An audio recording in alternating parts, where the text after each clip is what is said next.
Coming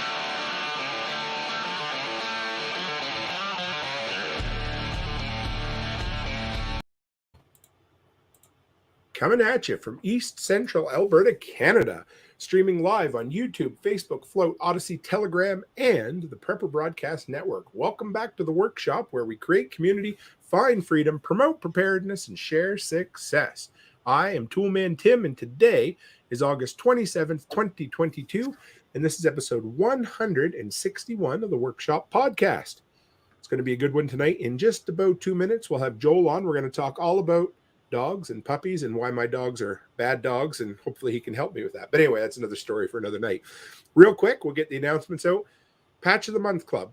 You guys have heard me beat this. It's a dead horse, but this is the way to support the workshop. But if you want to make sure that you get in on the ground level and get the very first inaugural patch shipped out to you, get signed up by September 5th. Patchofthemonth.co. That's the way to go.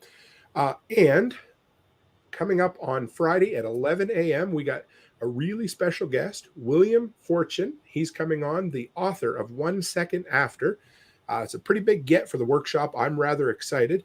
And he is going to be on Friday, 11 a.m. Mountain Time, which is going to be great. Really excited. Can't wait. And today's tool is so I did a segment for Jack on the Expert Council on Friday about the GOVEE freezer alarm. I have had probably 6 or 7 emails about that since.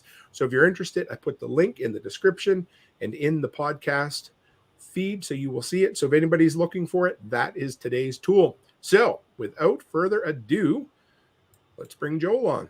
Hey, Joel, how are you, bud? I'm doing great. How are you doing tonight? Very, very good, actually. Yeah, I just got back from, we did a little 3-day vacation away with the fam. So that was fun. And I come home like a chicken with my head cut off and got everything put together with about 5 minutes to spare. So that sounds like my life. I tell my wife all the time, you never run out of things to do. So don't stress that there's always more to do. Ain't that the truth? Yes. When you don't have anything more to do, you're in trouble. Hey? Yes. So who is Joel? I've been wanting to have you on for a while. I'm pretty excited. If you follow me for any length of time, you'll know I'm a dog guy, but my dogs are a little smaller than yours. We have 6 Chihuahuas, but anyway, that's but yeah, tell me about, well, I know a little bit about you, but tell the workshop all about you, Joel. Where'd you come from? What was your first high school job? That's always my favorite. So, coming out of high school, I actually was a busboy at Bennigan's, which I think they went out of business because I haven't seen one in a long time, but they were kind of like an Irish pub kind of a feel. And they had this thing where you could get like a tray of like 20. They were basically shot glasses with different beers in them. And then you could sample them and then pick the ones you wanted. They had all these beers on tap. And so I did that for a little while, did a couple other little jobs. I just found out I'm a terrible employee. But I went to work, or I went to college, and I was going through college, and I was like, this thing I'm getting this degree in college, I have zero interest in doing. Like, What'd you take? So I started off in physics, which I actually loved. And I'm very math oriented, like calculus and stuff like that is fun for me. Yep. But I walked into my first calculus class in college, and the professor walked in and said, read chapters 1 through 5, do all the homework. I'll see you tomorrow, and walked out. And I said, why am I paying to read a book and do it myself? And so I got up, I walked down to the office, I canceled those classes, and I changed my major. And I was undetermined, I guess, for a little while, and then decided to go education because I liked physical stuff. I had been racing for years, triathlon and stuff like that. So I was like, you know what? I'm going to be a PE teacher. And it just shows you how little I knew about what I wanted to do in life, that I'd go from possibly doing physics to doing PE. But 2 years in, I'm walking across campus, and I look up and see the ROTC building. And I was like, I always wanted to be in the Army when I was younger, and my parents kind of beat it out of me like, oh, no, that's scary. You don't want to do that.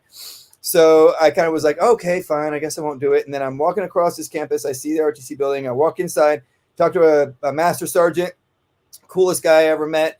And he was like, well, here's the reality of being in the Army. And I'm like, well, that's exactly what I want to do. And he's like, well, you can sign here, and we'll send you to basic training in 2 weeks. And I was like, done. So was going in as an officer, but still, because I didn't do my first 2 years in ROTC, had to do basic training to kind of catch up.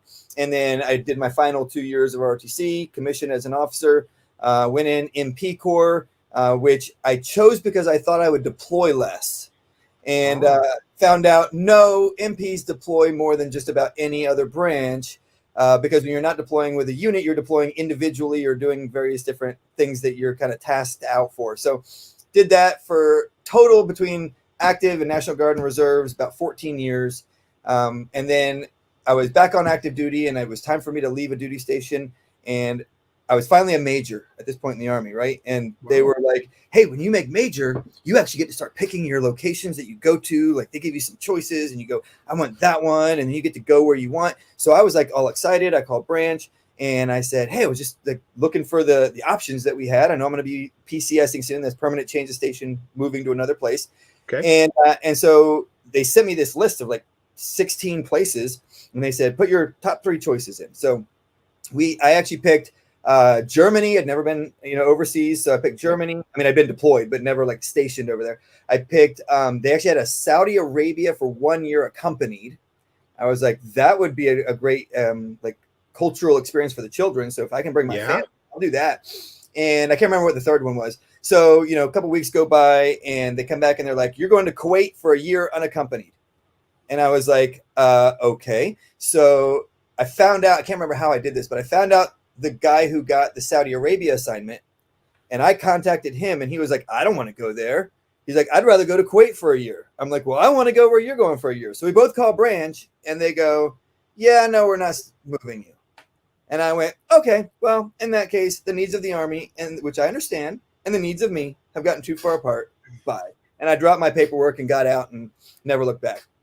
So did that, and then I tried to do the civilian thing for a while, right? I was a security guard at actually the Noah's Ark in Kentucky.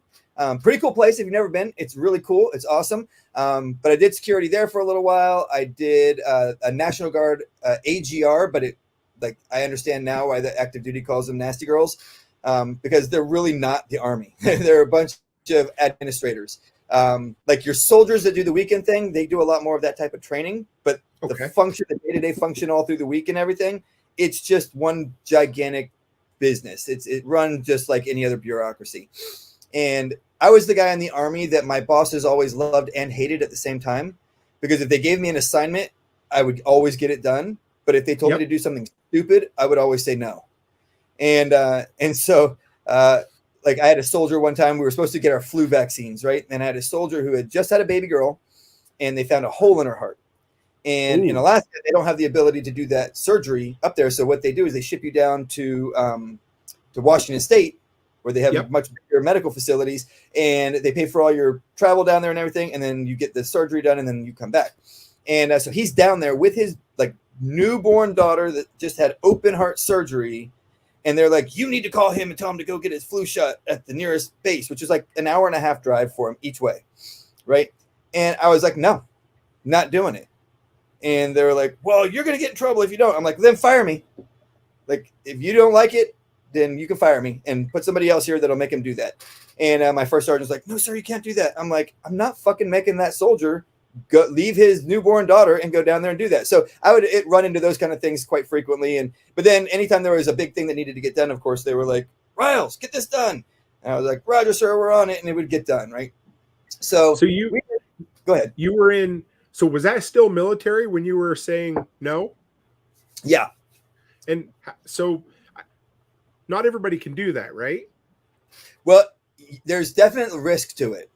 Okay. Right. So in theory, if it's a lawful order and you refuse, they could, in theory, up to court-martial you out of the military. Now, 9 times out of 10, if you do it when you shouldn't do it and you're making just bad choices and being a bad leader, they do what they call a relief for cause OER. So your OERs are your evaluation reports, and that's your anytime you have a change of your raters above, you'll get one, or every year you'll get one. And so if they think you're doing a really bad job, they give you a relief for cause OER, and they move you out of that position to some other position. And it's basically a career ender. So when you get to the point where you're ready for your next promotion, you don't get promoted, and they can even chapter you out of the military based on that. But if you perform and you're standing up for your soldiers, then even though they get mad at you and they yell at you, I used to say my butt's bubble gum, and but my sergeants would tell me that, sir, your butt's bubblegum again. I'm like, I know, here I go. I'm going to get yelled at. See you in a few minutes. And I mean, that happened to me from lieutenant all the way through major. It was just one of those things. But I'm like, well, I must be doing something right because they haven't fired me from any jobs yet. I just get my butt chewed, and either I go, you know what, sir, that's right. You're right. I'm wrong. I'll go do it. But most of the time it was taking care of soldiers. It was not allowing stupid things to be done to just jerk them around all over the place. And even though I got yelled at for it, they never really did anything beyond that. That's awesome. So we chatted a little before the show, and you've come through Alberta a few times, have you? Yeah. So I used to live in Fairbanks, Alaska. And the very first time we went up, we took the ferry, which I will never do again. I do not do boats on big water. I get seasick and I just hate them. But I thought, oh, it's got stabilizers and it's big, so it's not going to be as bad. Well, the Alaska Bay in February, which is when we went up, is pretty choppy.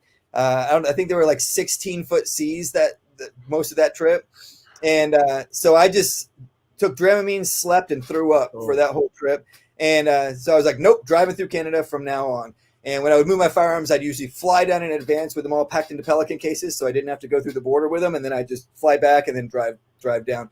So we made the trip. You mentioned you were in Edmonton just recently. So we've gone through Edmonton just about every time. We go from Edmonton up to, Dawson Creek. Mm-hmm. And then Dawson Creek splits off to the Alaskan Highway.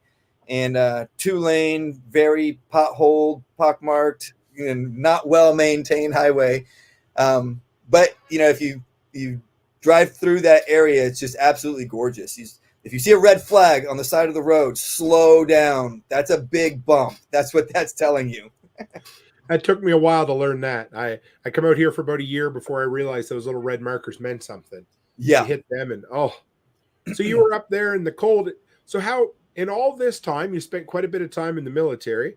Where did your love or interest for dogs come from, your exposure to dogs, that kind of thing? Yeah, so I got back from my first deployment in Afghanistan in 2003. It was actually my second deployment. I was at the Pentagon right after 9/11.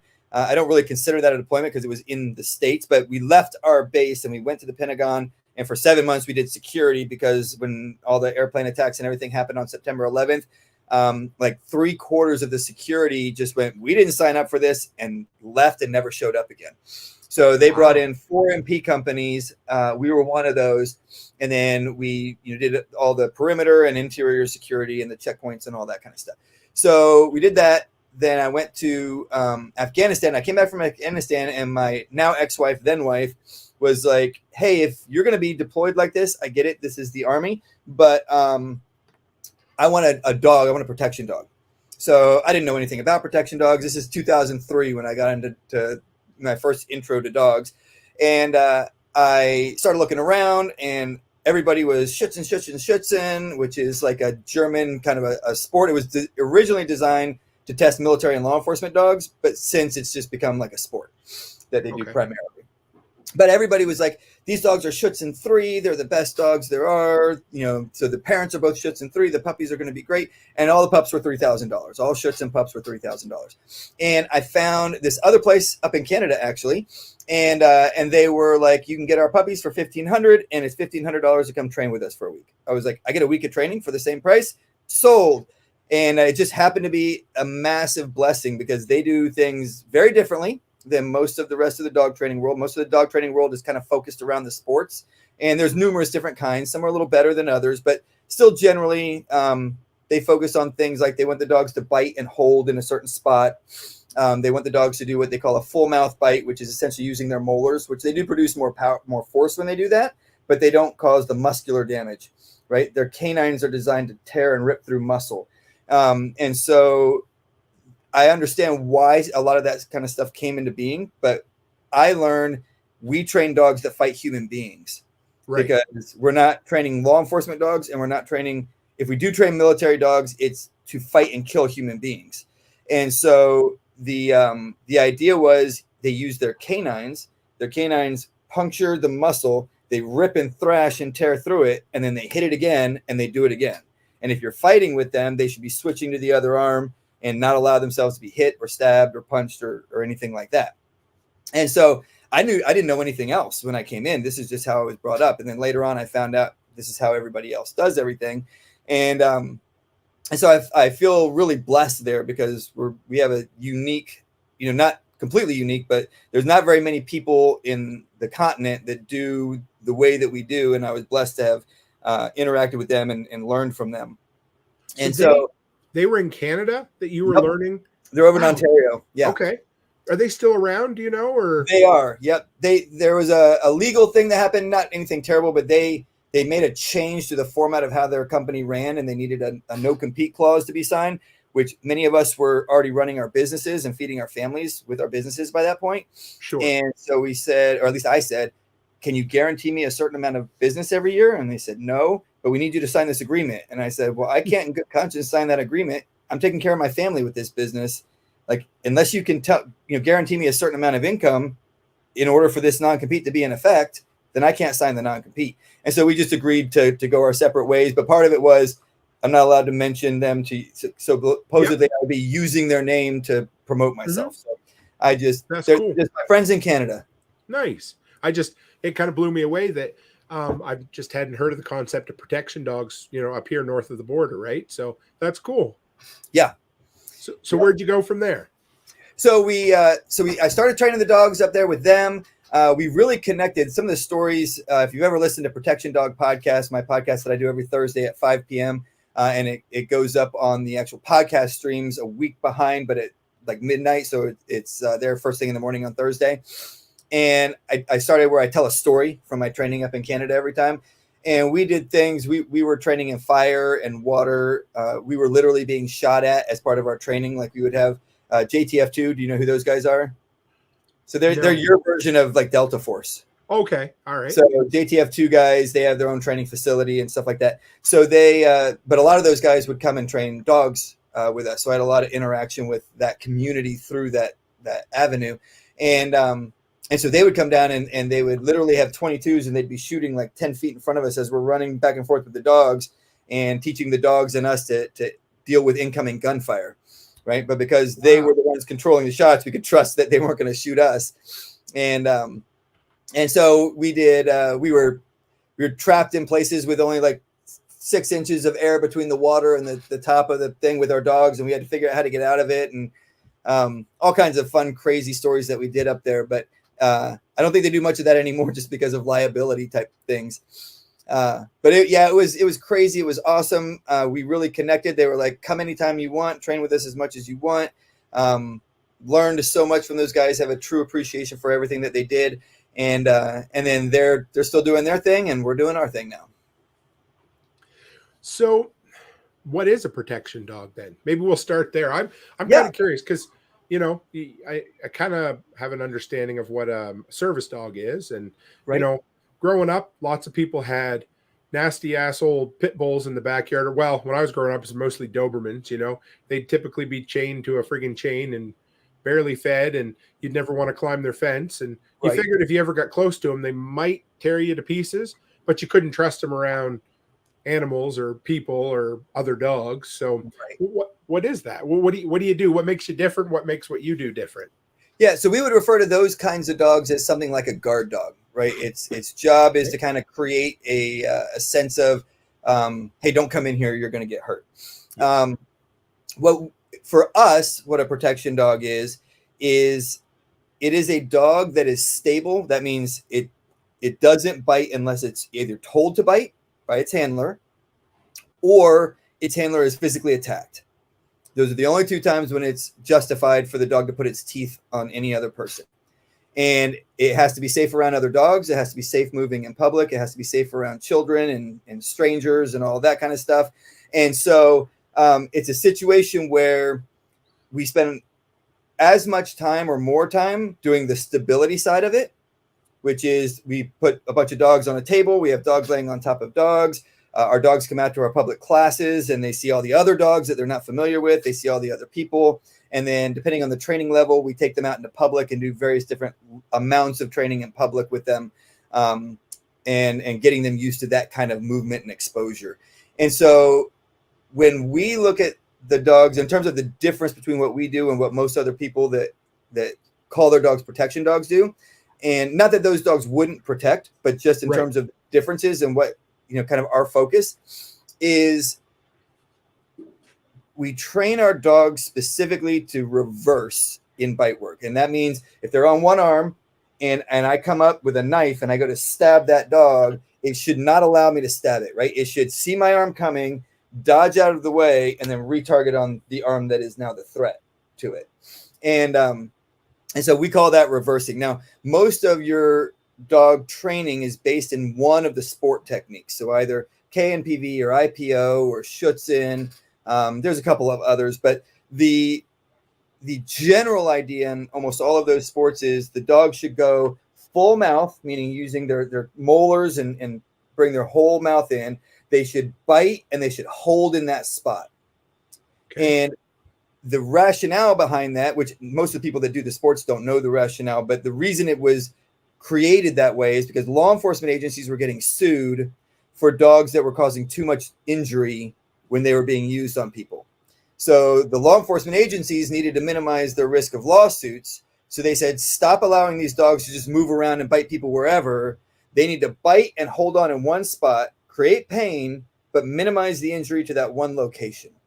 And so they started training what they call the bite and hold.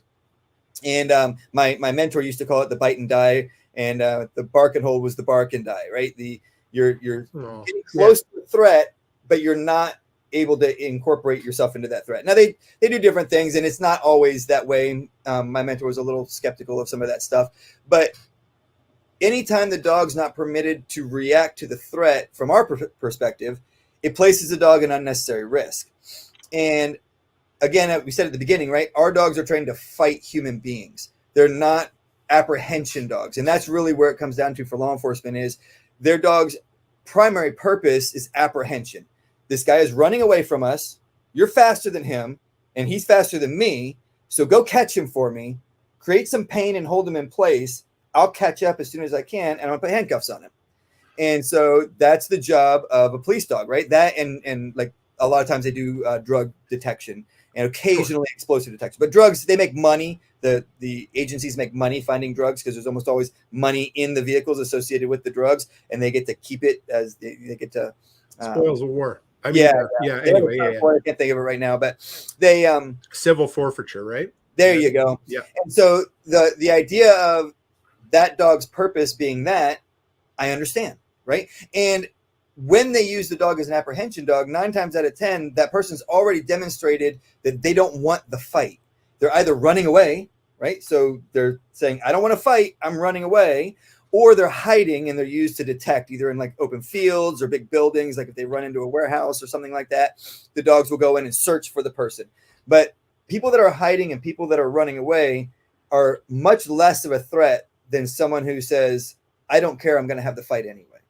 And so the 10 to 20 times a year that police canines are used on people like that, the police canines are almost always killed, because the person's willing to fight. And even though our dogs are pretty intense, one human that's willing to fight and that has any idea of how to fight versus one dog, and they're just left to do whatever happens, the person's probably killing the dog because we're a pinnacle predator. They're high up there. Now you're going to the ER afterwards. You may have permanent injuries to your arms, but just one versus one, human versus dog, and if the person is truly committed to the fight, they're probably winning that fight. Now, that's why we get into 2 dogs and 3 dogs, and you'll see some of that at Self-Reliance Festival. We're doing multiple dog deployments where multiple dogs are deploying in together and fighting, and that totally changes the whole scenario because you can't focus on 2 dogs at once when they're coming at you from 2 different directions and things like that. But so a lot of these police dogs get killed every year because of this bite and hold, and then the person produces a weapon and either stabs the dog to death or draws a gun and shoots the dog. Or in some cases, they choke the dog out. If you grab a dog's collar and you twist your hand around, it hurts your hand, but it will choke the dog out. And a lot of these dogs won't release even in those situations. And even if they do release, if the person has some control over the dog, they can't get out of the choke once they're in it. And so depending on how much time the person has before the officer gets there, which sometimes is significant, some of these people will send the dogs in to like a wood line to find a person, and they'll be there for 5 or 10 minutes sometimes before the officer finally figures out where they are and gets there. So if the dog's not been trained to fight, which I understand why law enforcement agencies do it, but it puts the dog at risk, right? So we want our dogs to be able to handle those threats as best as possible, because in a protection situation, typically we as guys think, somebody attacks me, I'm going to deploy my dog, I'm going to kick their ass, right? And if I had to use my dog in a fight, 90% of the time, and most of my mentality would be, I'm going into the fight with the dog, right? But I'm not the only one using a protection dog. Most of our clients are females, and many of them have children, right? So if I had my kids with me, and like, let's say 2 or 3 guys were like, starting to surround us and create a situation. If I deployed my dog in that situation, the first thing I'm doing is getting to my vehicle with my kids, getting them inside, cranking the vehicle up, backing out. Then I'll roll a window down, call my dog to me, and he can jump in the window and we're driving away, right? I'm not going to sit and fight even one guy with my children right there, where if he gets the upper hand, now all my children are at risk. Right. So you have a female, a lot of times it's the same thing. It's her primary job right now is to get her children to safety. So she deploys her dog and just runs away with the kids. And then hopefully she can get her dog back. It doesn't get seriously injured in the amount of time that it takes her to get somewhere. But so we want to give our dogs the highest chance of success in those scenarios. And the highest chance of success from our perspective is be able to fight this human being effectively, be able to counter the fight techniques that they use. So I often kind of joke at people that will see a dog, the person will go to strike a dog with a knife, for instance, right? And we have a training knife and we're trying to strike the dog with a knife. And the dog will jump back and it's watching the person, and the person moves and it darts to this side. And the person moves and it darts to this side. And it's waiting for that in that it can get in and hit again. And they'll go, oh man, that dog's weak. It's scared. It won't go in. And I'm like, yeah, because every MMA fight that you've ever seen, they just go bing and they run in and just start beating on each other, right? As fast as they can. No, that's not how any professional fighter fights. They come in, they, will dodge and dart, and they'll try and elicit a movement from the other player or the other fighter to see how are they going to move? How are they going to react to this so that they can then learn to counter? And then they start engaging with each other. And when Mike Tyson ducks out of the way of a punch from Evander Holyfield, they don't go, oh man, he was a pussy. He should have just taken it on the chin and then returned another one, right? It's like nobody looks at fighting that way anywhere else other than in the dog world. In the dog world, it's the dog should just come in, smash the person, hold on no matter what, and stay there. And I'm like, well, that's impressive in a sport. It's effective for a police dog in most situations, but if a person sees you walking with what appears to be a professionally trained dog, and they decide, I'm going to attack that person anyway, that person is a much higher level of threat than your average person, right? Your average threat is going to look around and go, they have a dog, find another target. Right. So if you have your dog with you and you're still targeted, the level of threat of that person is much, much higher than most police dogs are deployed on. And so the dog has to be able to deal with that threat and to actually engage that threat. And hopefully there's no guarantees, right? There's no guarantees in a fight. Right. People would often kind of, when I was working with a Navy SEAL buddy, Rich Graham over at Full Spectrum Warrior, awesome guy. You should check him out if you guys want tactical training in Florida. But people would contact us and go, he would have like knife defense courses and things. And when they would contact you, their general, you could just feel it in the way they would ask the question was, can you teach me how to survive a knife fight and not get cut? And the answer is no. If you're in a knife fight, you're probably getting cut. Now, you're going to try not to get cut, but you should expect they just pulled out a knife. Now, I'm probably going to get cut, but I'm going to win anyway. Somebody pulls out a gun, I'm going to pull my gun or deploy my dog, or I'm going to fight back in some way, but there's a good chance I'm going to get shot. You know what? I'm going to win anyway. You get in a fist fight, you're getting punched or kicked or thrown on the ground, and you go into the fight, if you plan to win, with that's probably all going to happen to me, and I'm going to win anyway. So the idea is there's no guarantees. A bad fighter can have a great day, and a good fighter can have a terrible day. And any of those things can happen to anybody at any point. But we stack the odds in our favor as best we can and we stack the odds in the favor of the dog as best we can, so that hopefully we come out with minimal damage and the threat is over. And then we can deal with the fight after the fight, the legal fight after that. So funny you mentioned that, but I want to throw it here just so everybody knows. Are you good with answering questions toward the end, Joel? Oh, absolutely. Yeah. Perfect. I got 3 starred already for you. We'll save them. We'll get to them at the end. So anybody has them, throw them out in the comments. And then Iridium, this fellow Canuck here, good guy. He says, excellent points. The fur missile is a civilian's exit strategy, not an attack weapon. Does that make sense to you? Absolutely. Yeah. So there may be a time in public when we have to deploy our dog, send our dog towards somebody. But I tell my clients this all the time. I say, you win every fight you don't have, right? Every fight you don't have, you won. If you can avoid a fight, if you can get away from a fight, you won that fight every time. Yeah. So because there's no guarantees, right? A good fighter can have a bad day and a bad fighter can have a good day. So we don't want the fight if we can possibly help it. So the only time two main scenarios I would envision actually deploying means sending the dog away from you toward a person to bite them. Okay. And so the only 2 places I envision that in public. So not in your home. If somebody's in your home, you would deploy your dog to wherever the person is in your home. But say you're in a parking lot, right? Is somebody's following you. Again, we try to avoid the fight. I recommend to my clients, we make 2 turns. Our second turn should take us back toward the building. And if they make a second turn and are following us back toward the building, now I'm engaging that person. Stop following me. Now, even if they were actually following you, they're probably going to try and disengage at that point. Oh, I'm just trying to get to my car. Then go over there, get away from me, right? But if they decide, you know what, we're in the middle of this parking lot, there's not a lot of people around, it's like dark, or it's in a, it's secluded enough that even with the yelling, it's not going to draw a lot of attention. I'm still going to come after this person. Stay back or you'll be bit. Do you understand me? And our dogs go on what we call a watch command. So they go to the end of the lead. Sometimes they'll bark. Sometimes they just are like, you freaking come in this lead, I'm going to smash you. And then if the person approaches, because I've already told them, stay back or you're going to get bit. Right now I've used my verbal and I've used a show of force with the dog. If they walk into that circle, they're getting bit. Okay. If they draw a weapon, I'm probably releasing the dog. So that would be the only in a like normal public scenario. That'd be one of the only times I would see deploying your dog is you give the verbal warning, you give the physical warning, assuming time and opportunity, right? Like if you turn around a corner and you see somebody draw a gun and point it at you, I'm probably just releasing the dog. Sure. Right? We're just going right to fighting mode. But that's not a normal situation. A normal situation is somebody's trying to kind of sneak up on you and you at least have the opportunity to engage, and it may escalate quickly, but if you're aware of your surroundings, the possibility of engaging prior to a conflict is pretty decent.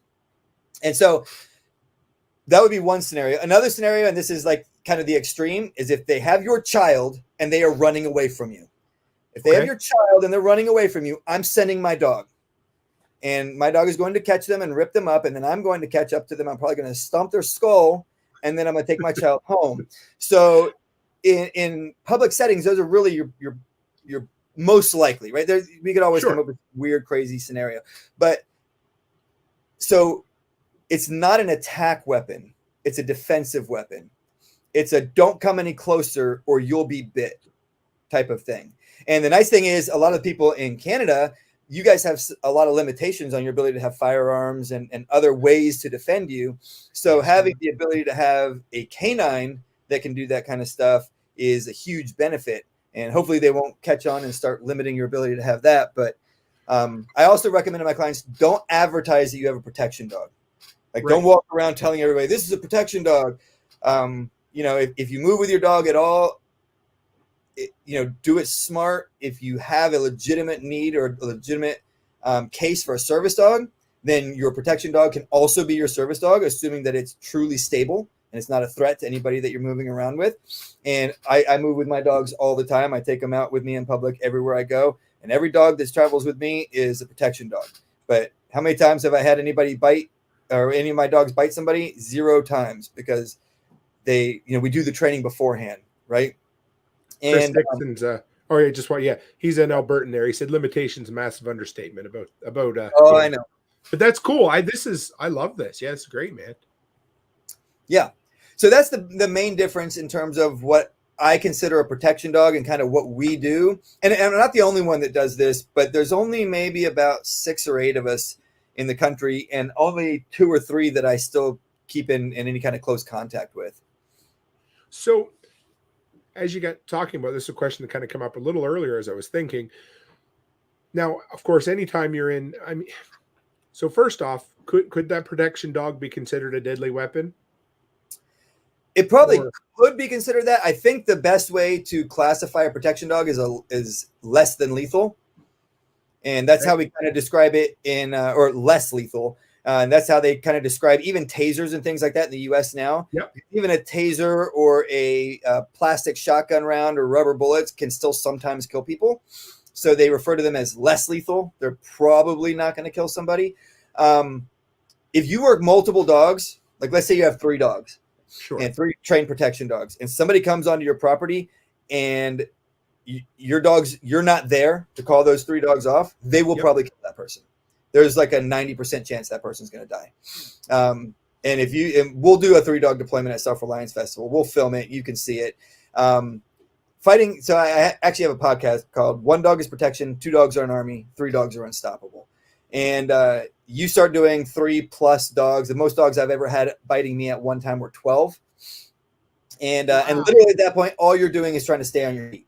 There's nothing you can do but just stay on your feet. And you've got dogs on your legs, pulling your legs, trying to take you to the ground.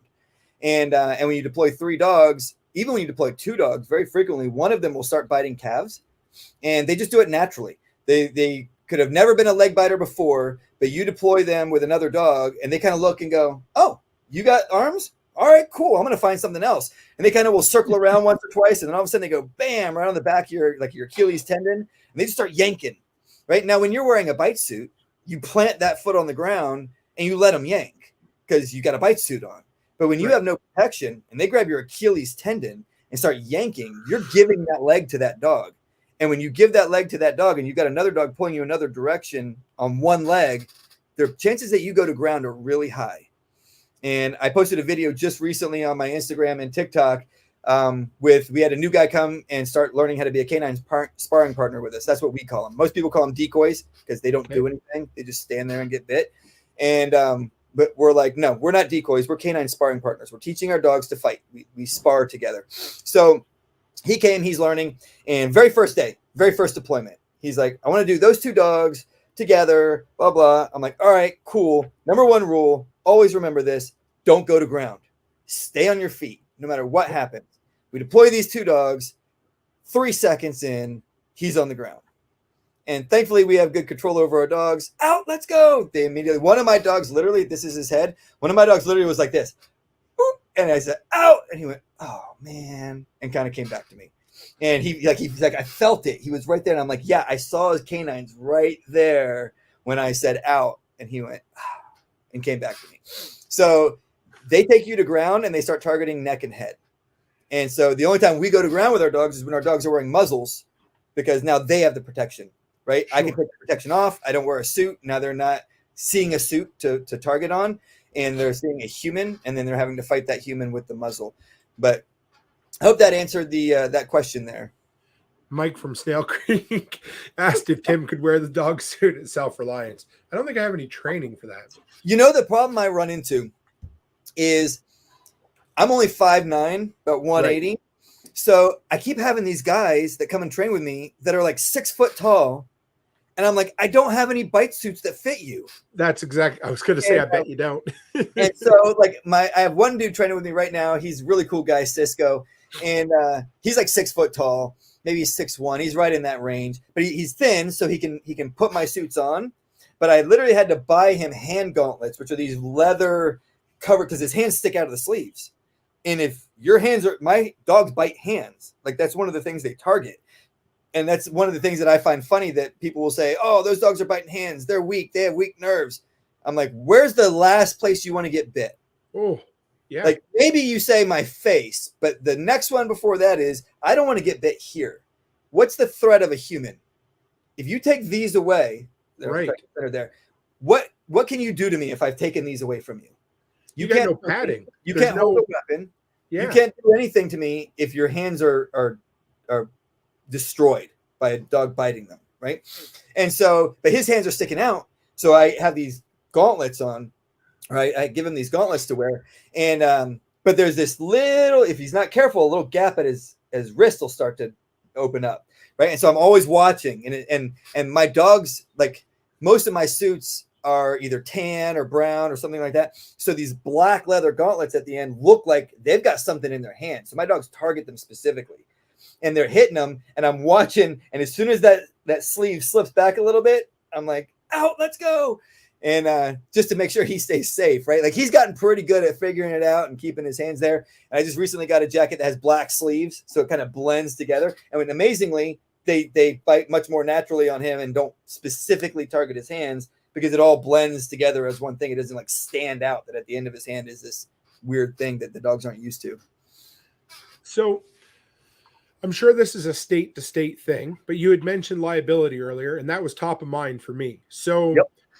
couple things here. I mean, number one, if it's a little old lady or somebody who has your dog, and Mhm. I assume you've had people call you after the fact that where they've been protected by your dogs at this point. So I've had a lot of people contact me where dogs have kept a situation from happening.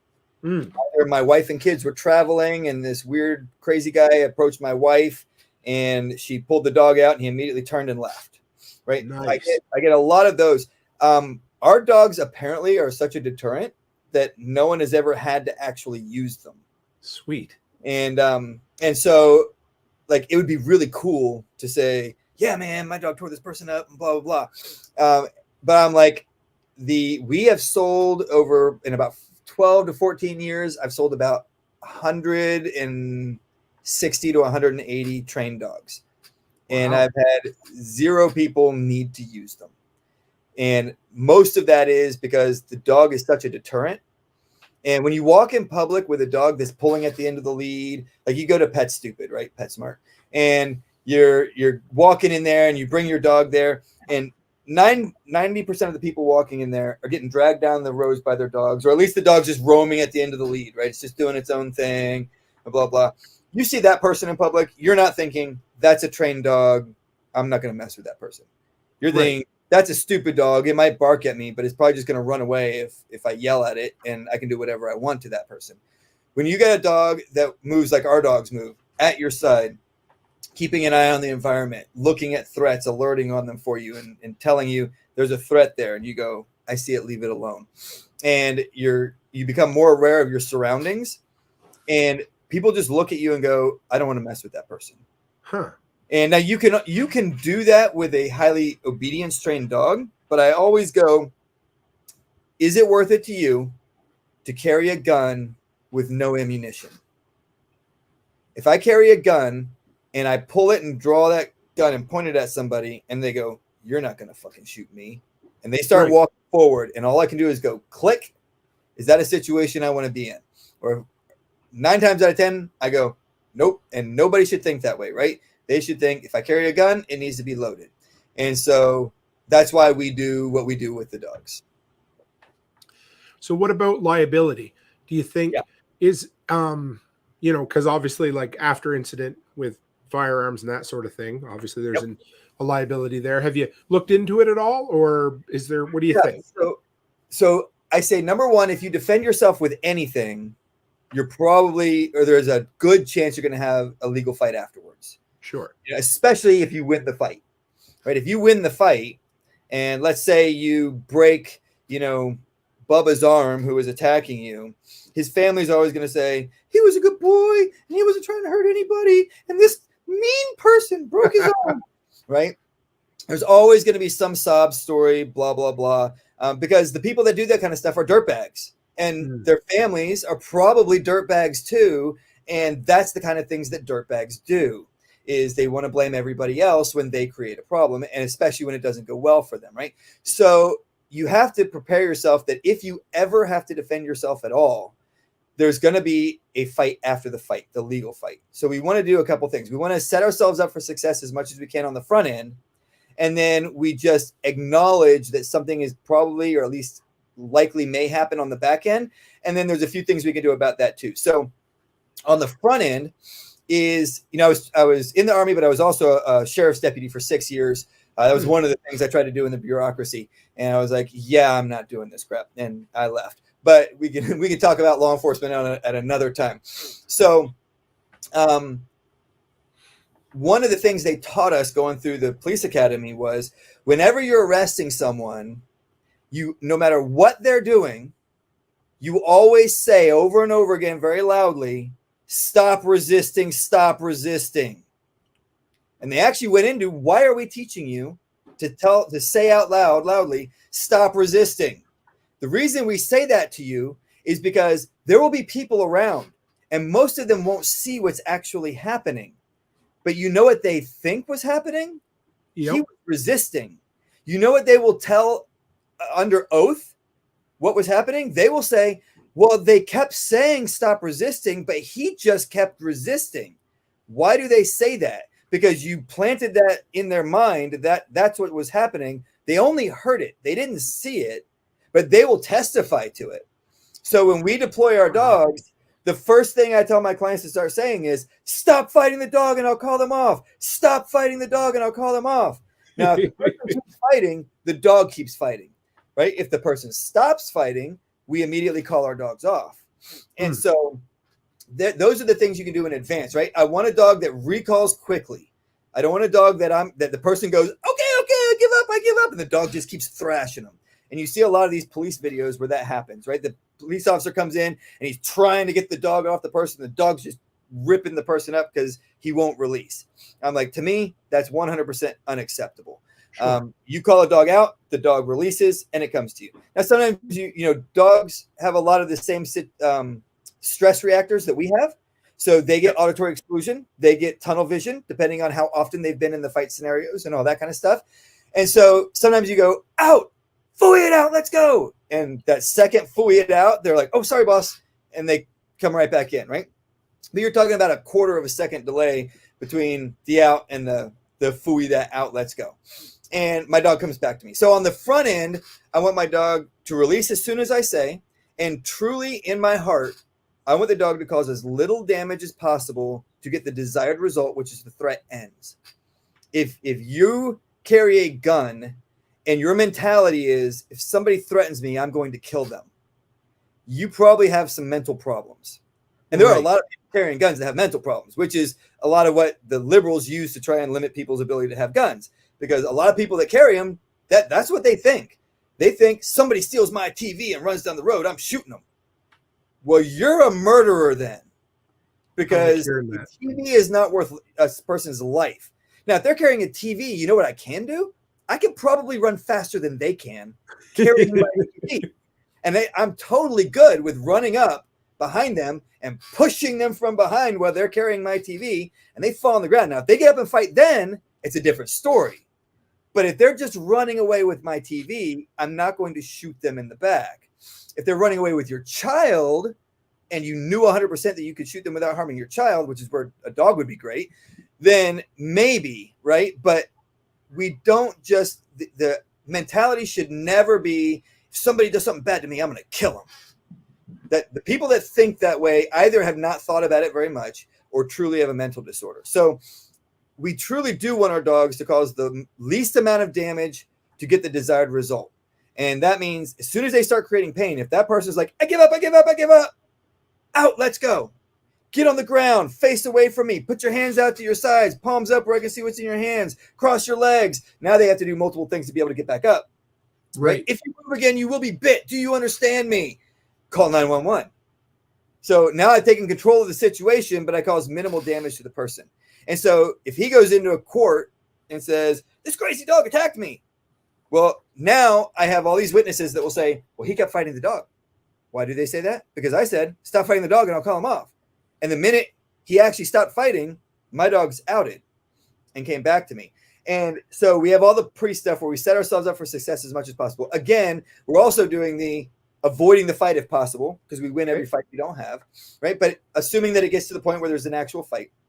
And then on the backside, my recommendation to people is this: sign up with somebody like U.S. Law Shield. So U.S. Law Shield is a group you can sign up for. It's like $120 a year. And I think you can add your spouse for like $30. So for like $150 a year, you get a legal insurance policy that says if you have to defend yourself with anything, and they were at prepper camp last year when we were there, and we specifically asked them, if someone uses a dog to defend themselves, will you represent them in court under your program? They're like, we will represent you in court if you use a toaster, a frying pan, a knife, a dog. We don't care what you had to use. We just care that you had to defend yourself in a violent situation, and now you're being sued. We will represent you. So it's not a guarantee, but now the up to $15,000 or $20,000 of expense that you may have had to deal with to defend yourself after defending yourself, you were attacked by somebody else. Now at least that expense is deferred. It's covered by this $120 to $150 a year insurance policy with U.S. Law Shield. And I'm sure there's a few others out there. They're just the one I'm familiar with. I don't have any association or affiliation with them. I just know that they exist, and I think it's a good idea for people to have something like that, whether you have a dog or not. If you think that you may ever have to defend yourself, that is an amazing insurance policy to have to cover yourself. And they even have things that they're little add-ons. They're like $10 and $20 add-ons each year, but they have ones for like, if your kid is bullied in school and has to defend themselves against a bully, they'll come and defend you at the school board meeting. Oh, wow. Sort of thing. So they have a lot of different options in there. It's really something I'd encourage people to look into. And I plan to sign my family up for it pretty shortly. That's cool. So, yeah.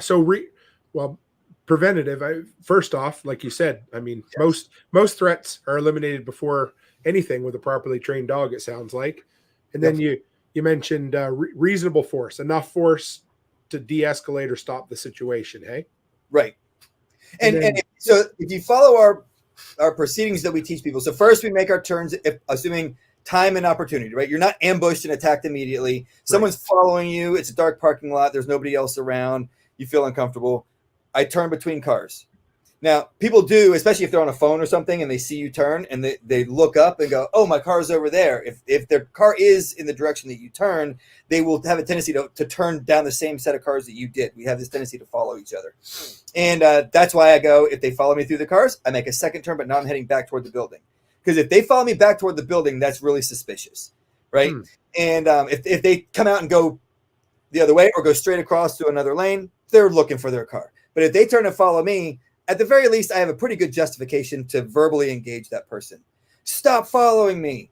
Then if you come any closer, you will be bit. Do you understand? Dogs on watch. If they approach you, now I gave verbal warning.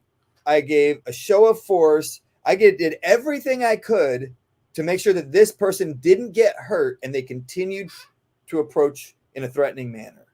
And then, of course, if they draw a weapon, I did everything I could up until the moment that they drew a weapon. And then I was forced to release my dog because they presented deadly force to me. And even then, I had the justification of drawing a gun, depending on where you live. And if you did have that justification, I had the possibility of drawing a gun and shooting them. And I didn't do it because I truly don't want to harm a person if I can help it. And so if you follow that kind of approach in the beginning with something like U.S. Law Shield on the end, that's your best bet, right?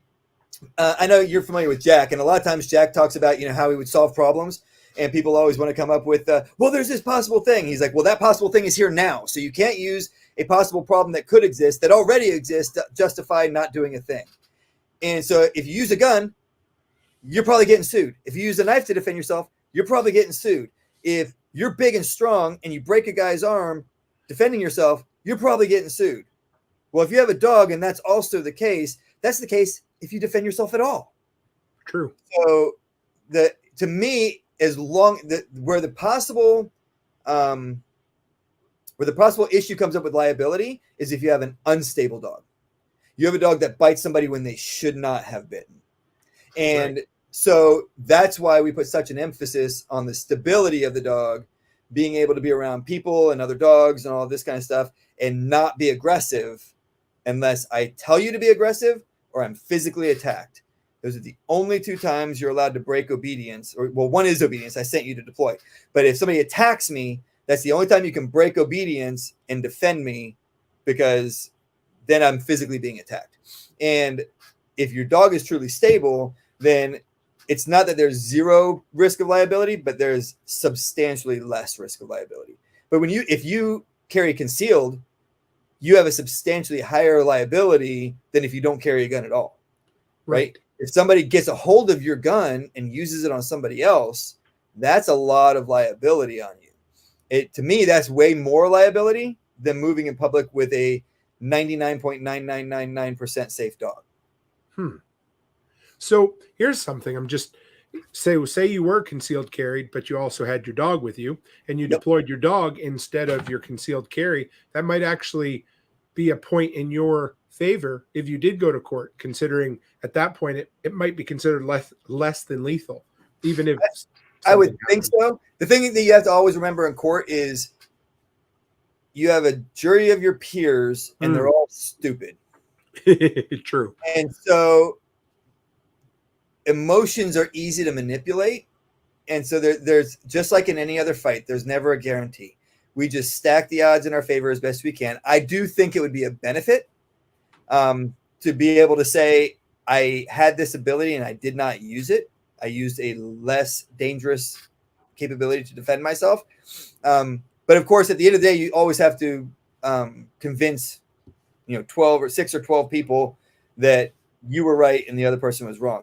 So again, being able to produce a minimal damage to get the desired result would also go a long way in that situation, where the person, says, okay, get him off. And your dog actually outs and comes back to you in a very quick time frame, and minimizes that damage. And the person's not maimed for life. Now, if the person continues to fight, well, then they continue to fight. Right. And they have to deal with the consequences of that. That's why, as a general rule, my policy is I'm joining the fight with my dog. Oh, okay. It's part of it is I don't want my dog to fight alone, but part of it is too, me and my dog together can end the fight a lot faster than just my dog by themselves. Sure. If my dog engages somebody, they typically hit one or the other arm, and unless the person presents a weapon or starts hitting the dog, they're probably not reversing. Well, if I go in with my dog, whichever arm the dog gets, because they're getting there first, I focus on the other arm. I immobilize that arm. Now he can't use that arm to fight my dog, and then I can use that arm to drive him to the ground. Out, Plutz. Do not move or you'll be bit. Do you understand? And I can end the fight a lot faster than if I'm just standing there yelling at the person.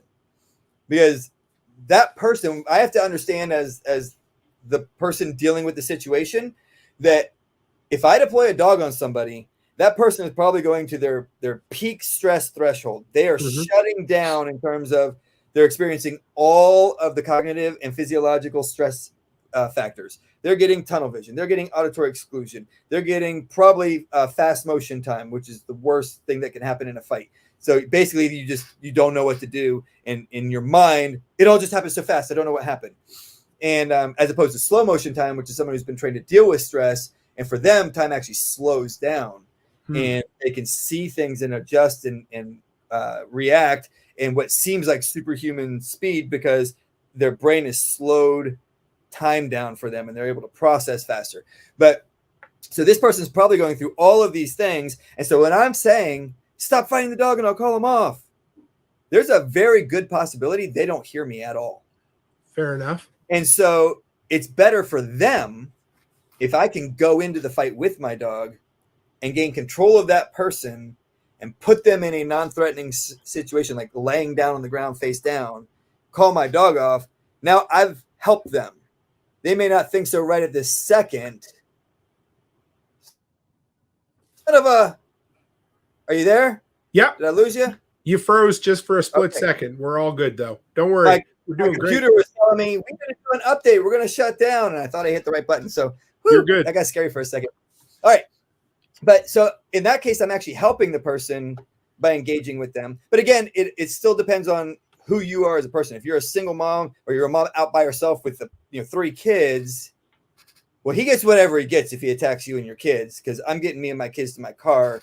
My primary priority is getting my children to safety. And even in that situation, though, I'm probably going to, as soon as I get in the car and I can get to where I can drive away, rolling my window down and calling my dog out and calling them back to me. And then I'm probably leaving the parking lot and calling the cops and saying, this happened. I'm not going back to that location, but if you want to meet me at another place, I'll meet to give, a report or whatever. Oh yeah, go ahead. Sorry. It's just like, there's never a one size fits all, I guess, is the point of that. Sure. It's fights are always dynamic and they always have to be dealt with dynamically. So when you mentioned earlier about police trained dogs are basically trained to bite a hold on and shake, basically, right? Whereas, so what would the difference be? I mean, that's to hold and to minimize damage, but it's still going to be painful. So Right. what would your dogs do different in that instance that would, I mean, I like you said, if their other hand came in, they would jump over, but are they, I mean, I don't know how gory this is, but are they trained to basically, sink into the flesh and tear it off? Or how does that happen? So what most people that train, and there's always little variations to these things, and depending on the philosophy that different people have in training, but most of the dogs that do a full mouth bite, if you go and watch the videos, even police videos of the dogs that have been trained this way, they actually don't want them to pull and thrash. They want them to drive in farther.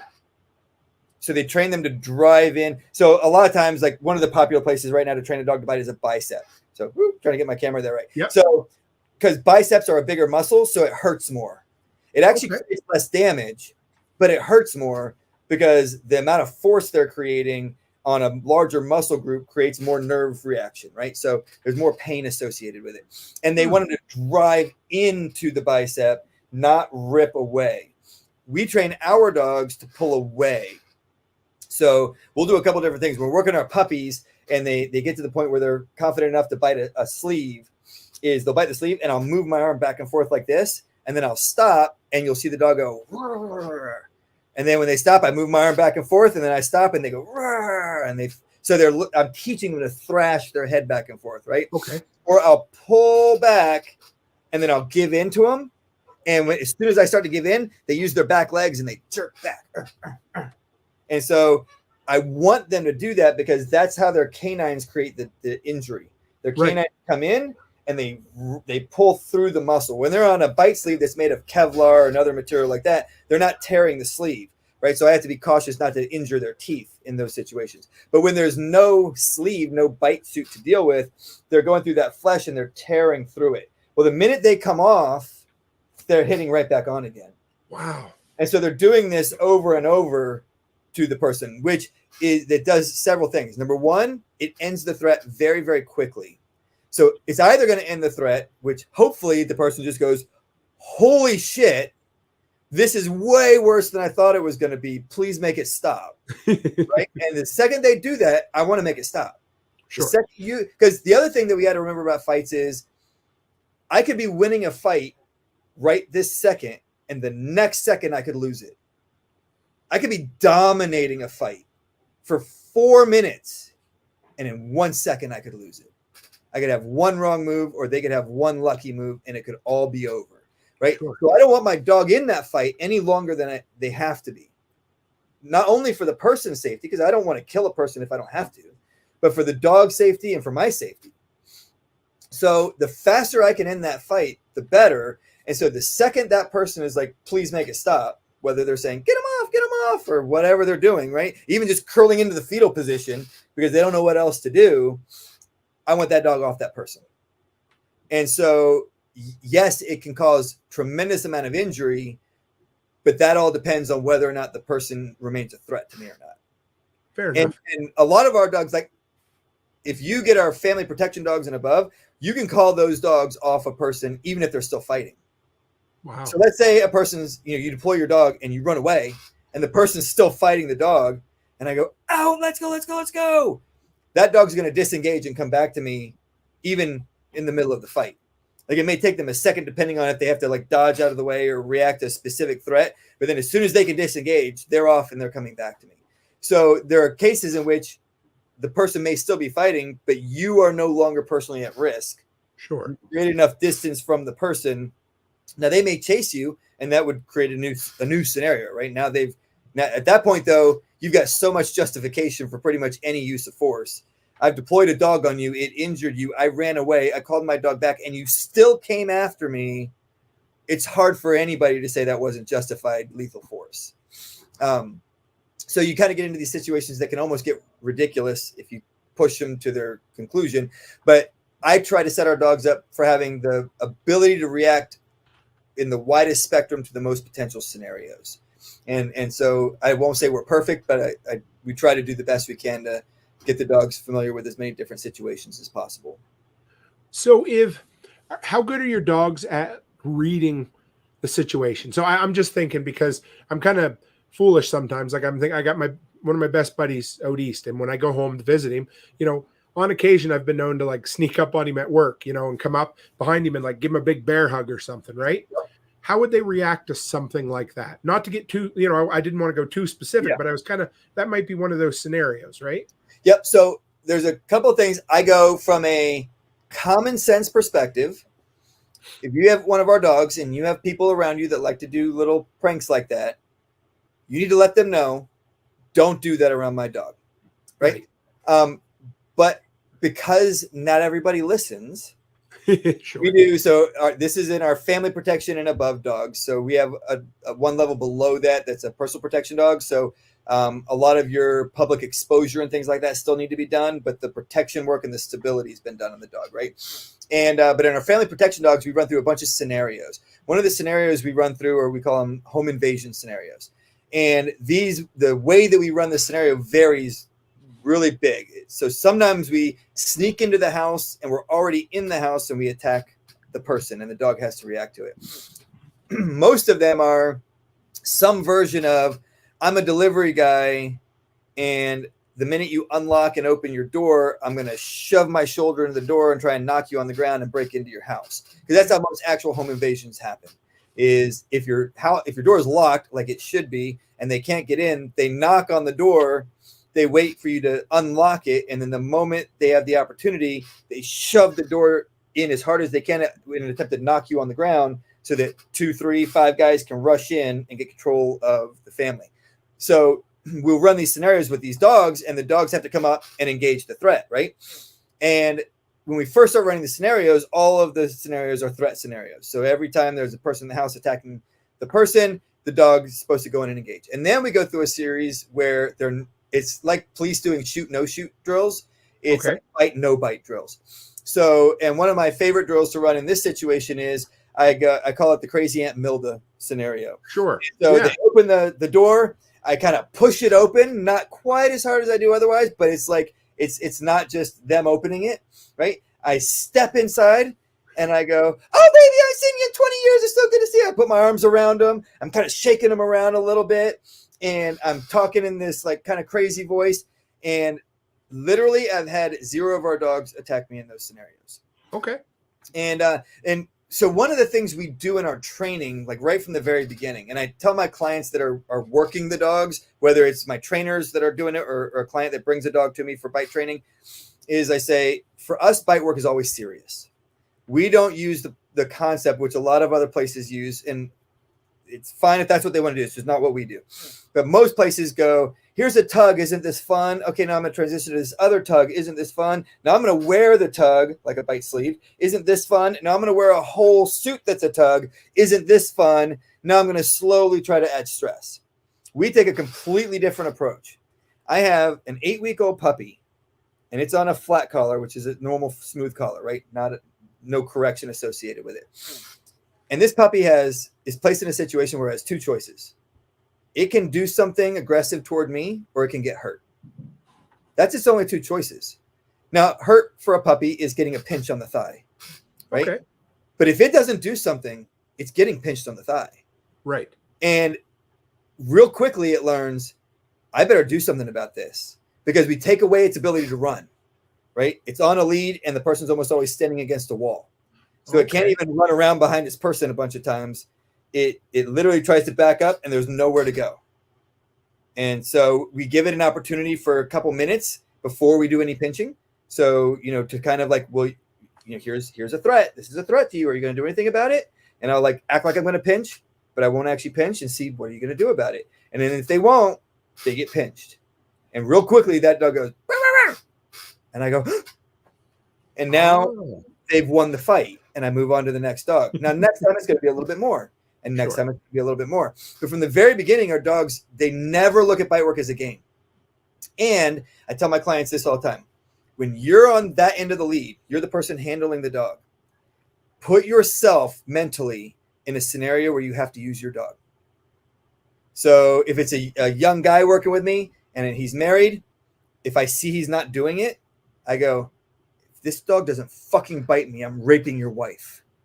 Wow. All of a sudden he goes, holy shit. And he feels that tingle go up his spine, that adrenaline rush. And he's like, watch him. And his whole demeanor changes because now he got serious.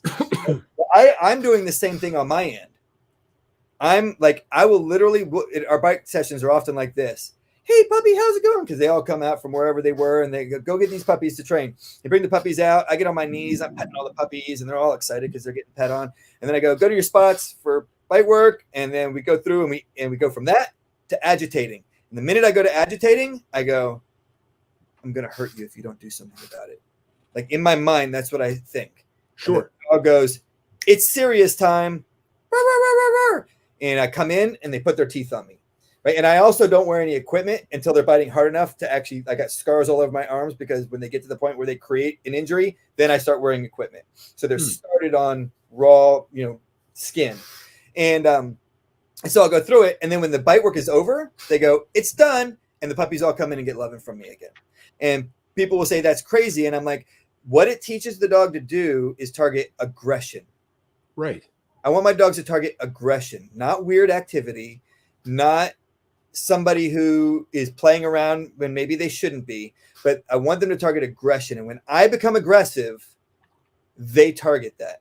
And we'll do drills where I'll be wearing a full suit. And we do a lot of what we call deployments where I'm in a certain spot and maybe I'm using some of the things in that environment to teach the dogs how to fight and avoid different situations and things like that. But a lot of times I'll put the suit on and I'll just lean back. We have this big tunnel that I use to pin the dogs in against. And I'll just lean back against the big tunnel. I don't trap my arms, but I kind of put my arms, in a position and they deploy the dogs and I just stand there. They run up to me and they kind of. Oh. And every once in a while they'll go like on the end of the sleeve and I go, ow. And they're like, and they run back to their person. They're like, he's not a threat. Like, we thought he was going to be a threat, but he didn't do anything. So there's nobody to fight.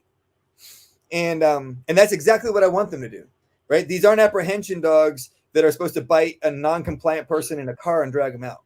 Right. Now, whether police should ever be doing that or not is another conversation, but they're used for that frequently, right? Yeah. And so because of that, they want them to bite anybody they tell them to, even no matter what they're doing. And in my situation with our dogs, if you deploy your dog and the person suddenly sees, oh shit, I messed up. And they're like, no, before the dog even gets there, right? I want the ability to go, out, let's go. And the dog stop mid-stride and come back to me. If the person ceases to be a threat, even mid-deployment, then they're not a threat. And that doesn't mean that there won't be any tag at all, but our dogs bring the level of fight to the person that the person brings. Sure. So I have two new guys training with me right now, and they've both commented on it recently. They were like, man, like when I ramped it up, they just kept freaking ramping it up. Like I didn't realize they would keep going higher and higher. And I'm like, that's what they always do. They fight at the level you're fighting at. So if you're fighting weak, they actually won't even engage as much. They'll like bite and then they kind of jump off and they circle around and they're like, you're not really fighting that hard. So we don't really need to engage with you. And then you ramp it up and you charge one of the dogs and you start fighting harder and they go, boom, and they ramp it way up, start biting harder and thrashing more. And it's all in reaction to the threat. What level of force do I need to use on this threat? And our dogs don't look at it as a game. They look at it as, I must do this because it's a threat. I only target aggression. So why would I bite somebody who's not being aggressive? And the minute they're not aggressive anymore, it's pretty much over. That's cool. Do you want to work through some of the, so we're, we don't have to finish anytime soon yet, but I've got like 100 other questions running around in my head. So I'm probably going to have you back down the road if you're up for it. So absolutely. Cool. But yeah, whatever you want to do. You want to ask some questions or have some? Yeah, I got 10 questions starred here from the community that have All asked right. as we've gone along. So we'll work through them and we'll see. So Chris was actually in before the show even started. So here's the first one. He said, I'd like to hear insights or tips on getting a dog to release from the bark. Is that right? To release from the bark. We are training our bull mastiff pup, but are struggling with ending the bark consistently. She's 7 months old. Okay, so I'm assuming here he's talking about like barking when somebody comes to the door or something like that. Not like I'm putting the dog on watch and it's barking. And so I don't use e-collars for very many things, but one of the things e-collars, in my opinion, are really good for is ending strictly unwanted behaviors. Okay. Right? You've probably heard Jack talk about putting an e-collar on Charlie, and anytime he goes near a chicken, he zaps him. Right? Yes. Not associating himself with that correction. He's letting the dog associate the chicken with the correction. I go near a chicken, I get shocked. Don't go near electric birds, they'll shock you. And so it's a way of giving a correction and not having yourself directly associated with it. And so what I recommend if you're going to use an e-collar, you put it on, you let them wear it for about a week. Don't use it. Just let them wear it. So what you don't ever want to do is put an e-collar on a dog, use the e-collar, take the e-collar off. The dog will learn immediately. That collar shocks me. And so when it's not on, they're like, I don't have it on. I don't have to worry about it. As soon as you put it on, they're like, I'm good. But the problem people run into is the minute they take it off, the dog misbehaves again, right? So you put the e-collar on, you don't use it, you let them forget they're wearing it. And then about 7 days in, the dog starts to bark, and I go, quiet, or whatever command you want to use. We use quiet. If they don't stop barking, I give them a pop. And depending on, some of them have like 1 through 10, some of them have like 1 through 100. And so the 1 through 10 are like bigger steps in between each one, and the other one's a little bit more minor climbs. But you want to find, I go like 1/3 of the way up to start and see how the dog reacts. If they don't react to that, I click up maybe 2 clicks. If it was the 1 to 100, I go up maybe 15 points, and then I give them another bump. And the minute you start seeing them go, like they kind of twitch a little because it's not like a taser. Sure. If it goes off over and over again, it does create pain, but it's mostly this like weird sensation. It's like, have you ever hit your funny bone? Yeah. Not hard enough for it to like truly cause pain, but where it sends that kind of shock up your arm. It's like that wherever it's touching. It like sends that little weird neurological sensation in. And so it's not comfortable, but it's not specifically pain. But the higher you go, the more there's a pain associated with it. So for us, my philosophy is we use the lightest correction to get the desired result. Now, that light correction might be a hard correction if the dog is a freaking bonehead. Or it might be a very sensitive dog, and a light correction is all it needs. But I let the dog decide how hard their correction is by using the lightest correction that we need for that particular dog. And so I start low and I work my way up. And they bark, I pop. They bark, I pop. And if they continue barking, then your correction is not hard enough. Bump it up a little bit more. And sometimes you'll get a yelp. I don't care if I get a yelp or not. I care whether I get the obedience. So if I said quiet and you kept barking, you're getting a zap. Now, here's the key, though. The second they stop barking, good, quiet. Good, quiet. Right? You want them to associate I said quiet with stop barking. And most of our dogs, once they're bonded to us, want us to be happy with them anyway. Right. So if I give a command and then they do the command and then I don't praise, it confuses the dog. Am I doing what you want or am I not doing what you want? If I give a command, the dog does the command and I say good and the command. Number one, my vocal is communicating this idea of I'm happy with you now. Good job. You did a good job. And they're hearing that command repeated. Right? So quiet, good, quiet. Sit, good, sit. Plutz, good, plutz. Just lay down for us. And so that's how I would do it. If they're doing it like in the backyard, something like that, when you're not around, they're just barking and annoying neighbors, a bark collar is better for that. So a bark collar actually detects the vibration of the bark and automatically, the ones I use, I'll see if I can send you a link. Sure. And but it has there's 3 posts. The 2 on the outside are the stimulation posts. The one in the middle detects vibration. Okay. And the first vibration, it does this high-pitched beep. It's kind of quiet, but the dogs can hear it pretty well. So that's how you actually test the battery. You rub it like on a wooden desk, and you hold it up to your ear, and you hear beep. That's the first warning. The second, it gives a light pop, and then it has 6 levels. It keeps climbing. And when they stop barking, it stops shocking them, and then in 10 seconds, it resets. Okay. And so if you're trying to do that with an e-collar, it's very difficult. If they're like out back and they're just barking at random things, right? People walking past the road and stuff like that. If they're wearing a bark collar, it's doing the work for you, and it's being very consistent. It goes beep, shock, shock, shock, shock, shock, and very quickly you'll learn those dogs just, I am not barking.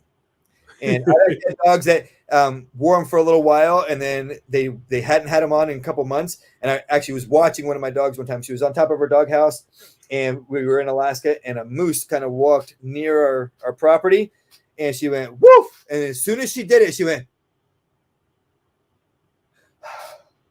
because she was like, oh no, I barked. I'm not supposed to bark. I'm going to get shocked. And then she realized, okay, I didn't get shocked. I'm good. So even after and I do the same thing with those. I put them on, and I let them wear them for like a month after they stop barking. Okay. So I don't immediately take them off as soon as it stops, because then you're putting them back on, and then they're like, oh, wait a minute. You put this thing on, I get shocked. You take it off, I don't get shocked. So I'll be good when it's on, and I'll be naughty when it's off. And the one thing you do have to watch with any of those collars is if you have to use it a lot, they can burn. They can cause burns. And so if your dog is really bullheaded or really stubborn, you can burn your dog with those. So obviously if that happens, you got to take it off, put Neosporin and heal it up and that kind of good stuff. Generally, if they're getting burnt, though, it's because you're not using it high enough, which means you're having to use it more frequently. Right. And more frequently is what's causing the burn. Whereas if you bump it up higher, it's more intense, but it's less frequent. And so you do it once or twice, and the dog's like, holy crap, I'm not doing that anymore. And then you don't have to keep using it. So it's just something to be aware of. If you put a bark collar on a dog and it keeps barking through the collar, it's probably going to burn itself. That's cool. All right. Next one is from Llama Llama. What a great profile picture and a great name. Oh, I love it. Can a protection dog lead a normal, happy dog life, or are they always on point? So I would say it depends on what you mean by a normal, happy dog life. So a lot of people mean by that the dog gets to do whatever it wants and run around and go wherever it wants in the house and do whatever. And there are some dogs that thrive on that. Probably your little Chihuahuas are pretty happy doing that. A lot of Labradors are pretty, that type of dog, right, are happy doing that. If you do that with a Malinois, a German Shepherd, or a Dutch Shepherd, especially a working line, because there's non-working line German Shepherds out there now, sadly. Oh. But most of your AKC registered dogs are broken in the German Shepherd world. But you're talking about a working line dog. That dog thrives on and desires structure in its life. If you don't give it structure, it gets very nervous and it doesn't know what to do. And so that's when they become destructive, right? You don't give that dog a job to do. And by a job, I mean just something to focus on, right? It will eat your couch. And so I tell my clients, when your dog's in its house, it's either should be at your side or it should be in a place. A place is wherever you want it to be. It's convenient, but it goes there and it stays there. It can get up and turn around. It can stretch. It can move, but it stays in that spot, right? And if I'm going to be in another room for a while, I'm probably bringing that dog into the other room with me, right? My dogs sleep on the bed with me, so not everybody wants that, but mine do. And so if I'm in the bedroom, I put the dog on the bed. If I'm in the living room, it's sitting at my feet or where I normally sit, where my feet would be if I was sitting down. Right? If I'm in the kitchen for an extended period of time, it's in the kitchen laying down. So it's always with me. And you know where that dog wants to be more than anywhere else? It wants to be with its handler. It wants to be near its person because it's bonded to you. And it wants to know exactly what you want it to do and that it is doing what you want it to do. And so that's what makes these dogs happiest. And that's not all dogs, but that's any working line dog, is they need a job. And when people say that, they think, oh, it needs to run or it needs to find explosives. No, its job is to do what you told it to do. I said, wait, you must wait. I said, go to your place. You must go to your place. I said, foos with me, which is walk at my side. You must foos with me. And that is enough of a job for these dogs. They thrive on discipline. And when you see that people are being inconsistent or undisciplined, and that doesn't mean you have to be military discipline. It just means that you have to establish a level of discipline that works for both you and the dog, right? And for most people, that means you probably need to ramp your discipline up a little bit. I bring my dog to you with a discipline level way up here, with the full expectation that they're going to end up somewhere down here, right? Well, you're probably starting here, and so you need to kind of come up a little bit, and then you'll find this is my happy medium place. I had to get a little bit more self-discipline. My dog didn't need to be as disciplined as it was when Joel trained it, but now we found this happy medium where I'm not feeling like it's a work all the time, and the dog is comfortable and confident in the environment that we've created together. Got another one here for you. I jumped ahead a little quick. Sorry about that. I didn't mean to. Is it true? This one's from Cabot. It says, is it true detection dogs are cued to false alert on command? This is a law enforcement question. So you're talking about law enforcement stuff? Yeah. I would never say that all of them are, but here's the thing. Most detection dogs indicate with a strong sit. That's the standard. You find the thing, you sit, and you stare at the thing that you supposedly found, right? If your dog, most sport line dogs tend to be kind of neurotic and obsessive over their toys, which is why they're working. They use toys. We don't use toys and treats. And so if your dog is in the middle of a search and you want it to give the appearance of an indication, you just say, seats, and that dog will sit. And then you can say, he alerted. Right. And for us, and a lot of dogs are trained this way, there's also lead direction that communicates to a dog. So depending on how the dog is being used in the search, for me, if I do a lead direction straight up, so I have the lead in my hand, the dog is with me, and I just put tension straight up. I'm not popping. This is not a correction. This is just, I'm communicating. I lift up. That dog feels that tension. That means sit. And I lift up, and the dog sits. And the minute the dog starts to drop its rump, I'm relaxing that tension, right? So their butt hits the ground, zero tension on the lead. And so if my dog is searching and I just subtly go up, and for those who can't see, if you're audio only, I'm lifting up with my hand just in a slight jerky motion, that communicates to the dog, stop and sit. And they go, oop, and drop their butt, right? And then I don't want to sit around and wait so the dog starts looking around. They're already looking at the vehicle. I make them sit, and I go, positive alert, and I walk off. So I would never say that everybody does that. But I am very untrusting of law enforcement. Sure. I think if you're in law enforcement for an extended period of time, you're probably corrupt. Not everybody, but probably. Because if you are in law enforcement and you're not corrupt, you probably get out of law enforcement pretty quickly. And there's a few exceptions of people who truly want to like help people and stuff like that. And they almost always end up just being street cops their whole life because they never progress. They never make any movement in the industry because they're actually taking care of people rather than playing the political game that a lot of law enforcement wants you to play. And when I went through police academy, one of my first like red flags was they were teaching us, they didn't word it this way, but what they were doing was they were teaching us to trick people into giving up their constitutional rights. Can I search your vehicle? No, you can't. What, do you have something to hide? I'm like, you have no right to ask them that question. If you say, may I search your vehicle, and you don't have any reasonable suspicion or probable cause, and they say no, you say, okay. That's the only acceptable response, right? You have a badge and a gun. You already have implied force to continue to push on that person. 90% of people will give into that, right? And they're doing it because you have implied force. That means you're a bully. And if you act that way and you're a law enforcement officer, you are a douchebag.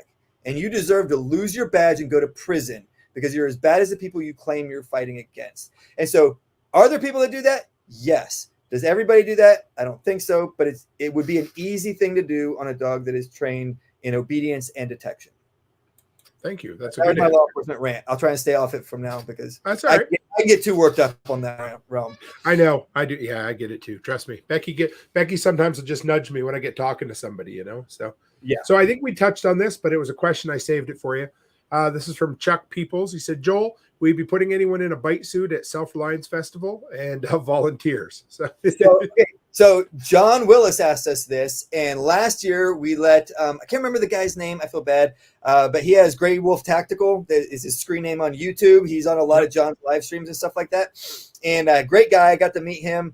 I really enjoyed talking with him, and I let him get in the bite suit and do an on-lead bite from Maeve, one of our female German Shepherds. She's like a 65-pound German Shepherd, and I was real cautious about it. What we do, so the simple answer to that is yes, assuming you can fit one of my bite suits, and so that meaning we can do it safely, right? I have to be able to do it safely where you're not going to walk away injured. You will have to sign a very robust release of liability, which all of my clients that train with me have to sign. Basically, it says you could die right now and you're okay with that and you still want to participate, and I'm not responsible. And so you have to sign that release of liability, and then we will probably do most of those with an on-lead bite, which means I have the dog on a lead. They're on a flat collar, not a correction collar, and they can lunge in and bite. But that way, if anything goes wrong, I can pull the dog back. So when you guys, if any of you are there at Self-Reliance Festival, I want you to watch this.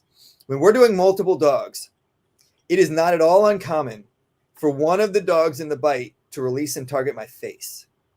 And I'll be fighting, and Maeve is particularly bad about it. She's tall, and she's a fairly big female, and she's smart and sneaky.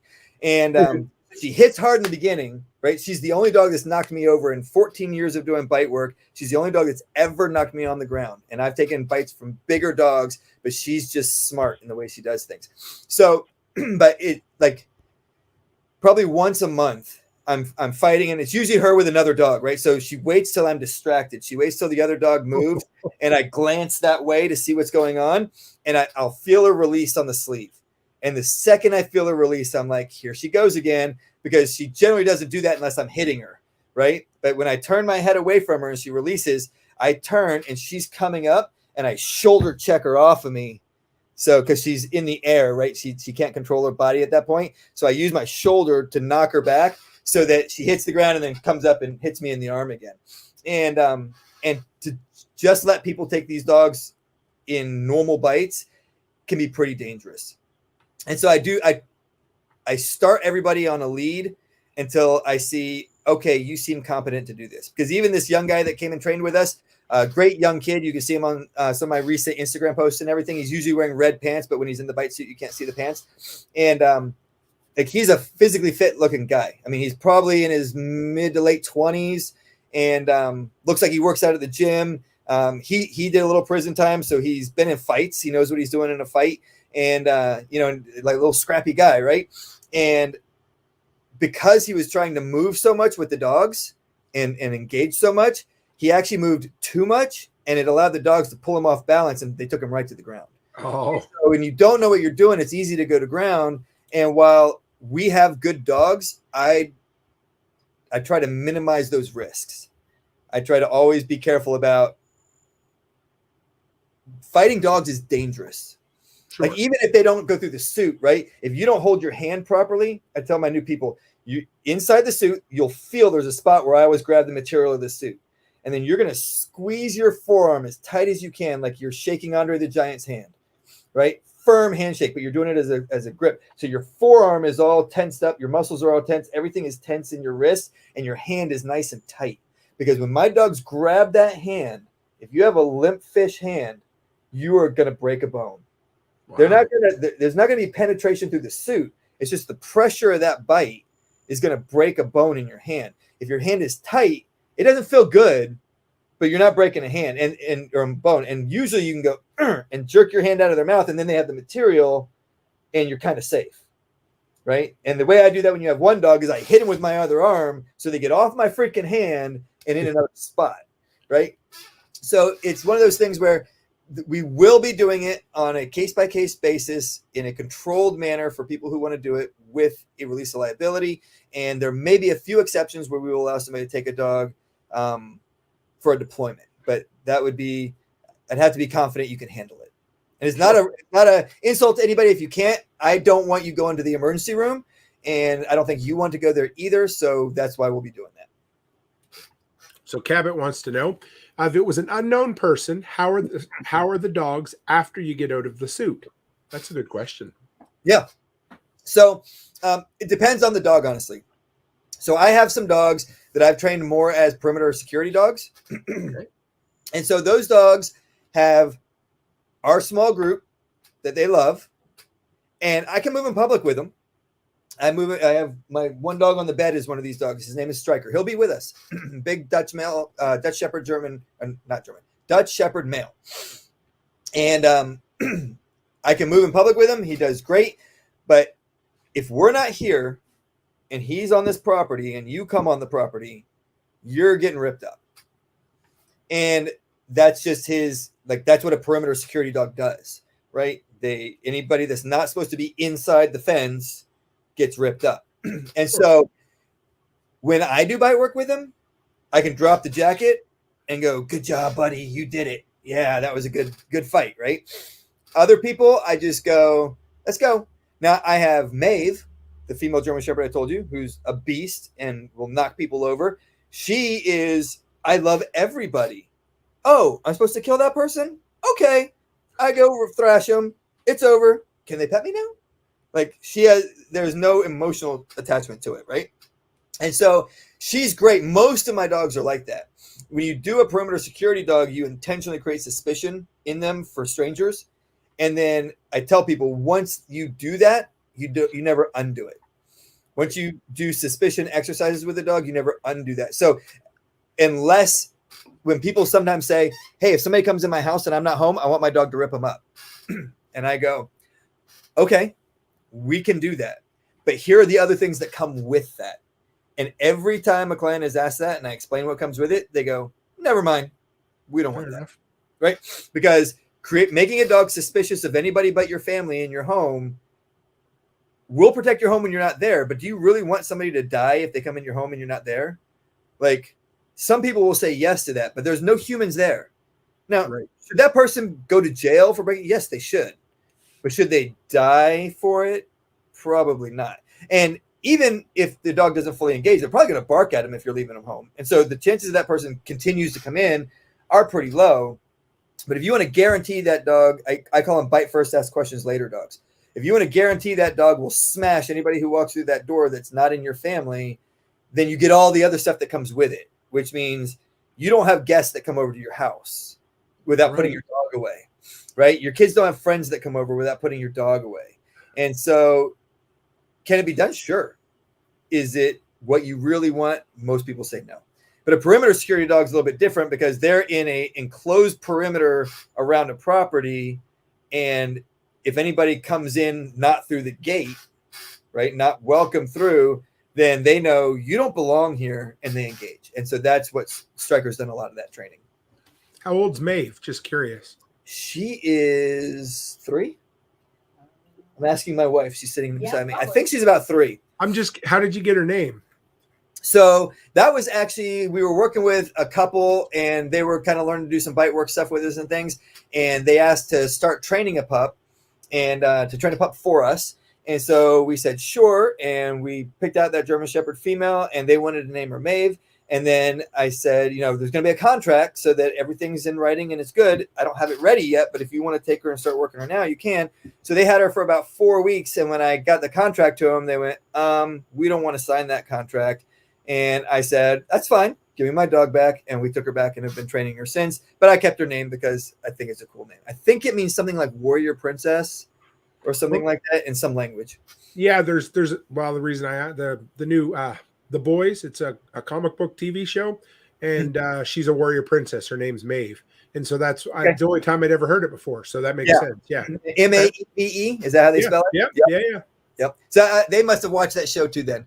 And, that's what I'm thinking. Or it may have a further back. I don't know, but it was just cool. I'd never heard it before. So yeah, and they were cool people, and I love the name, and she fits it very well. She's fierce, but she loves, like, she's one that when people come into our booth and they say, can I pet one of them? I'm like, here's Maeve.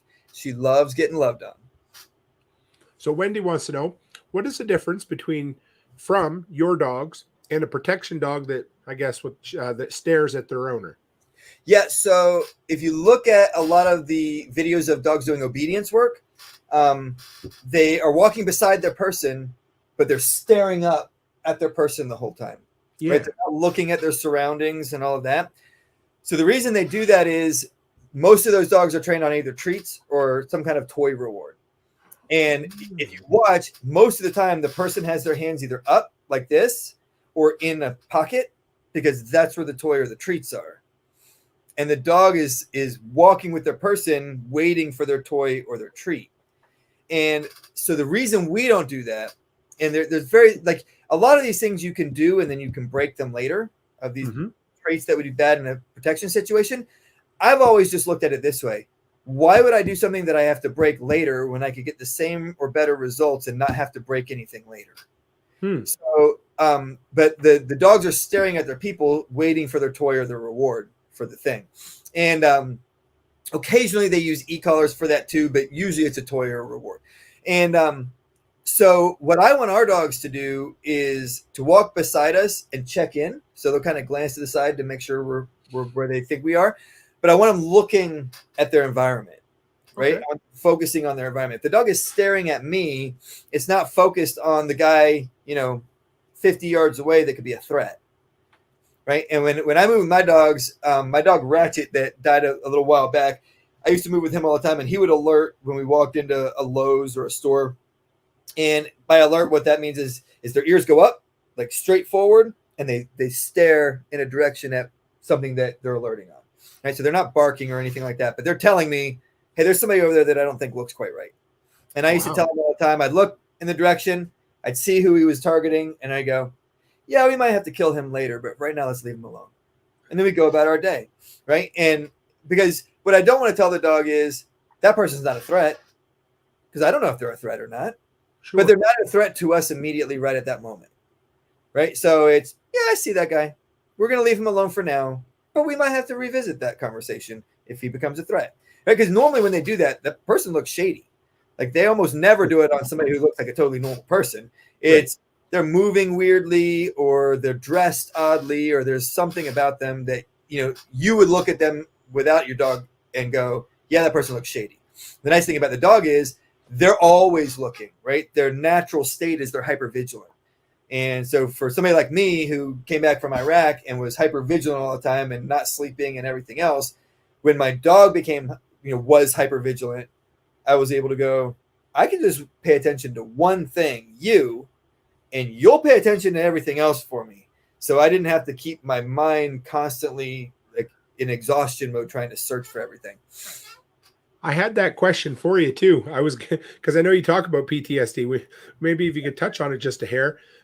Did they help? Did they help the situation or? Yeah. So I have what they they didn't technically give me PTSD. I found out later, in order to get PTSD, you have to tell them there were three events that you can't get out of your mind or whatever. And I was like, oh, well, I mean, I could easily do that, but they don't go, were there 3 events that bothered you? They just go, how are you feeling? Well, I'm feeling like this. Okay, adjustment disorder, move on, because PTSD is 100% disability, or at least it was at that time. Okay. So, but I had for sure what they call hypervigilance, which is where you can't stop looking around, right? You have to constantly be aware of everything in your surroundings. And I'm still pretty situationally aware. I like the level that I'm at now. I'm very comfortable with it, but a lot of your guys that are struggling with like adrenal fatigue because of this and things like that, because it literally drains your adrenal, system, your endocrine system. And they end up in chronic fatigue and all these other problems that just make their PTSD worse, because now they're starting to have other health problems that are being caused from it. And so we've done service dogs over the years. I've probably done about 10 service dogs for various different charities. And they're almost always for veterans with PTSD. This is the charities I work with. And so occasionally they've purchased a protection dog that's also a service dog. Most of the time it's just a service dog, right? And so we don't do any bite work training with those dogs, but those dogs are still very alert to their surroundings. And I tell the people, do you struggle with hypervigilance? Yes, almost always. I don't think I've ever had anybody say no. I'm like, all right, so what I want you to start practicing is focus on your dog. You need to focus on your dog in the beginning anyway, because you need to make sure they're being obedient. You need to make sure they're not trying to get away with stuff, because when they get to a new handler, they're like, are you going to make me do all the same stuff they made me do? Or are you going to let me get away with a bunch of stuff? And they're kind of like toddlers in that way, right? They're like, oh, a new person. Can I get away with stuff? Or are you going to make me be disciplined? And so in the beginning, you want to be more disciplined, right? Like I'd say the strict substitute teacher. You're not the weak substitute teacher that walks in and is like, we're just going to have fun today, class. All the naughty kids are like taking advantage of her. If you walk in and go, sit down and shut up, all the kids go, "Oh, don't mess with this substitute teacher." But then at lunchtime, you can go, "Now let's go have some fun, but don't mess up, or we'll go back to the way it was." Right? So in the beginning, you're going to need to focus extra on that dog anyway. So turn your hypervigilance to being hyper aware of your dog. And what you'll notice very quickly is, number one, you'll start just getting a sense of what your dog is doing without even looking at them. You'll feel the lead movement. We use a specific lead that has, it's got some stiffness to it. So as the dog moves, you can actually feel the lead move in your hand, even when there's no tension in it. You'll feel whether they're touching your leg or not. You'll like, I believe there's something to the energetic connection between the dogs and the human beings. I'm a super deep sleeper, but if my dog alerts in the middle of the night without barking, it will wake me up. Wow. And I don't know any other explanation for that other than they have some kind of energetic connection with us that my brain goes, the dog is telling us something is wrong, wake him up. Right. And I actually had one of my dogs wake me up at a rest area. I was doing one of those long drives. I was probably going to Alaska or home from Alaska. Yep. And I stopped in a rest area and I was sleeping and my dog alerted and I woke up and I heard these, because I cracked my windows in my truck and I heard some talking and it was something like, "No, man, you do it." And I sat up and there were 3 like 15 to 18-year-old Mexican boys. And I just grabbed my Glock 19 and I held it up to the window and I said, "Is there a problem, boys?" They were like, "No." And I was like, "Well, I guess I'm up now. I'm not going back to sleep at this location." And like those sort of, that was probably the most, obviously there was something potentially about to happen there. But in my home and things like that, like I just wake up, and you can ask my wife, I go to sleep and I don't wake up for nothing till my alarm goes off in the morning. It annoys her sometimes. She's like, "There was all this stuff going on. You wouldn't even wake up." I'm like, apparently my brain didn't think it was important enough at the time. So being able to turn and focus on your dog as you and your dog develop that bond, that energetic connection starts to come in when you're aware of it. And then you can stop worrying about all of that because it's almost like you have a battle buddy again, right? I think one of the reasons soldiers struggle with PTSD so much is in your unit, you don't have to watch everything. You have to watch your field of fire. That's what they call it. Like, this is your responsibility. If any bad guys come in this area, your job is to shoot them. And then the next guy overlaps your area a little bit, but that's his area. You don't worry about his area. He's got his area, right? And you work this through the whole unit, depending on how you're moving, where you're moving, all that kind of stuff. And then you get home and you're by yourself. Like, you may still be going to work and whatever, but when you go shopping, you don't have your unit there with you anymore.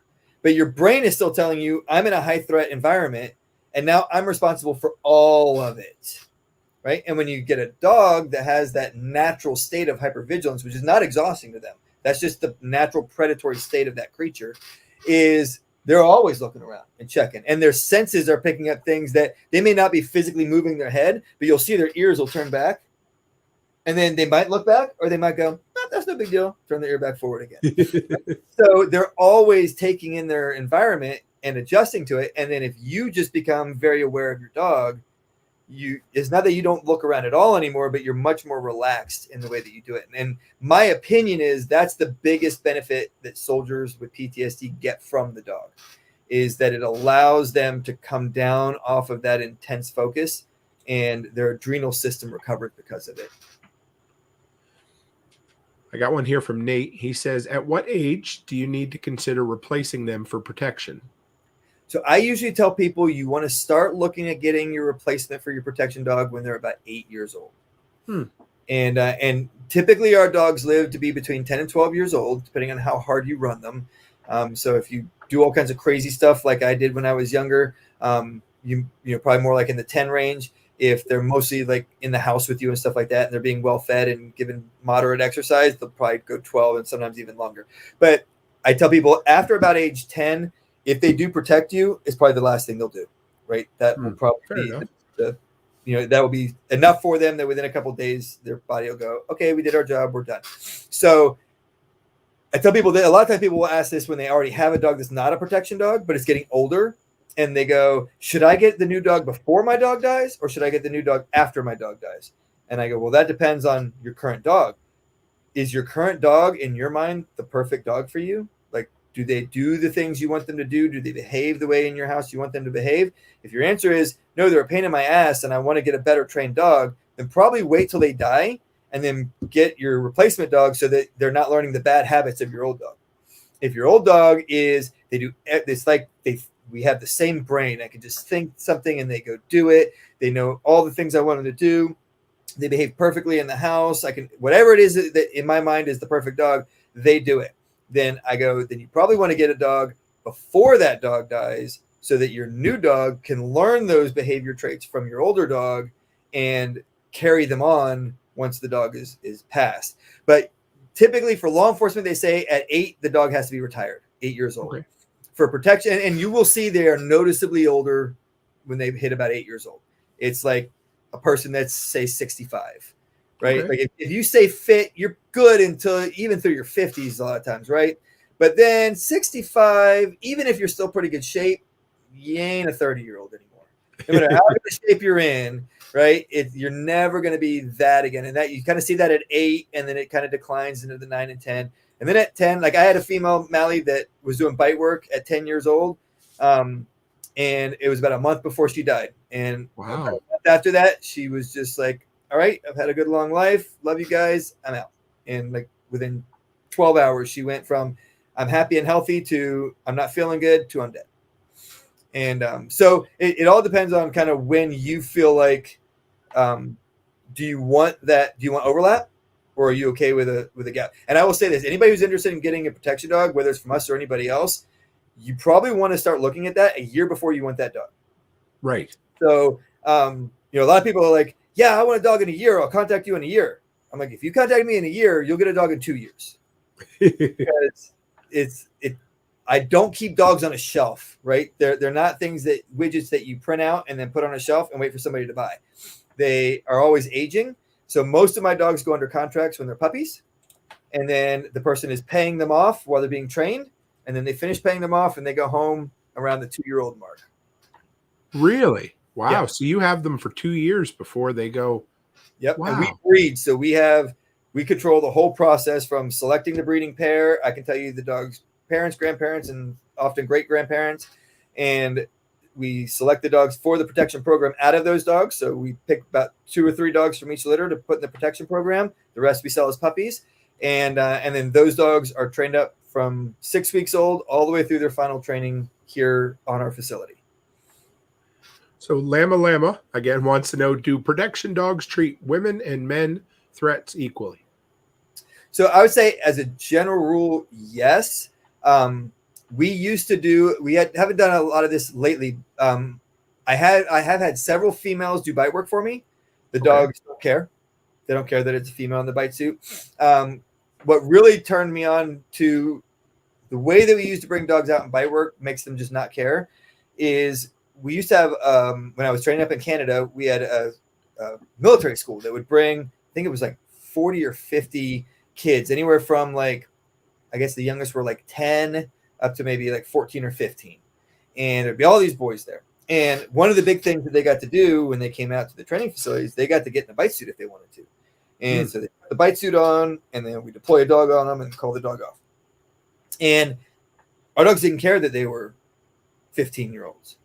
When I said deploy, they deployed, and they would bite, and then they'd recall.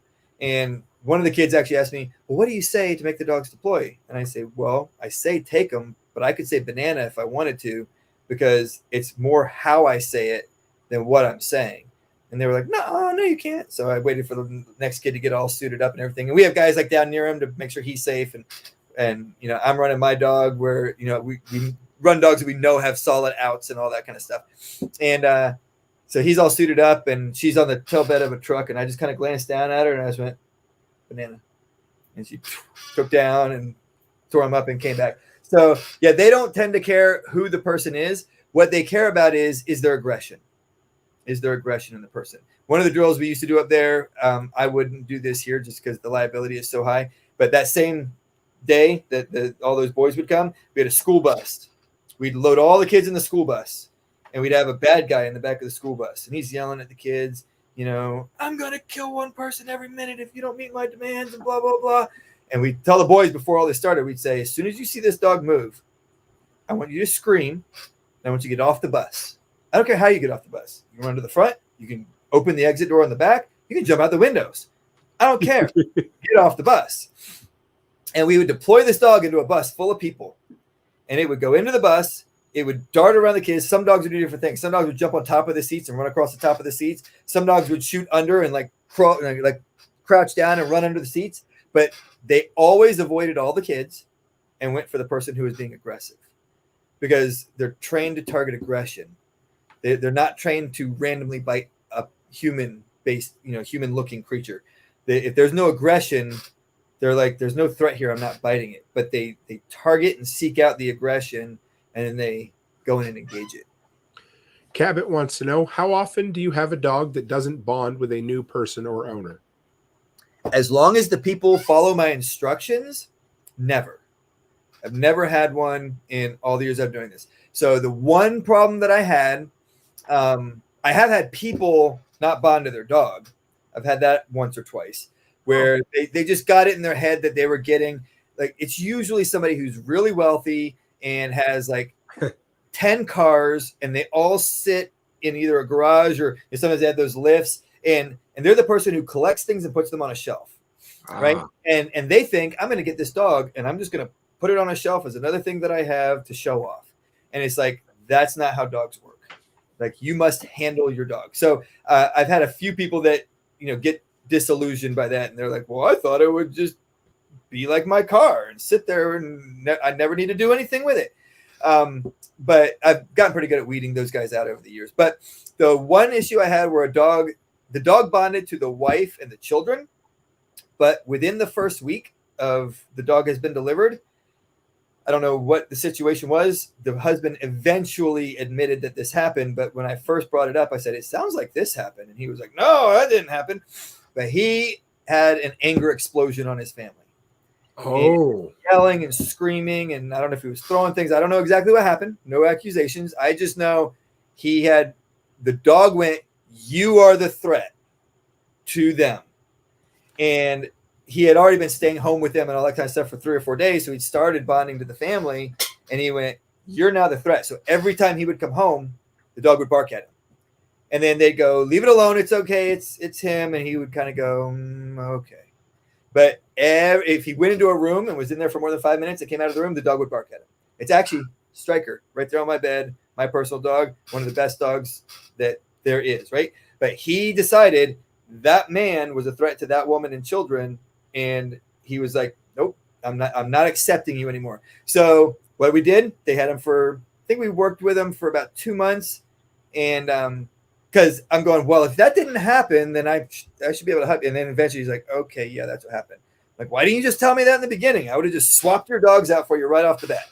So I had him come down. I said, but this time you're coming down without your wife and kids. I'm going to deliver the dog to you. And then now you guys have already all had the other training in your first delivery. So you're going to come down and get this second dog. You're going to bring me that dog back. And then you're going to take this dog back and introduce it to the family.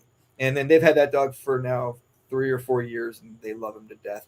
And so they were a little upset about it in the beginning because it happened. But I'm like, well, once the dogs decided that person's a threat, and he actually was a threat in the dog's eyes, at least, it's like, you're not fixing that. So that's the only time I've ever had something like that happen. So moral of the story is, if you get one of our dogs, don't have a domestic violence situation in your home, like within the first 3 months.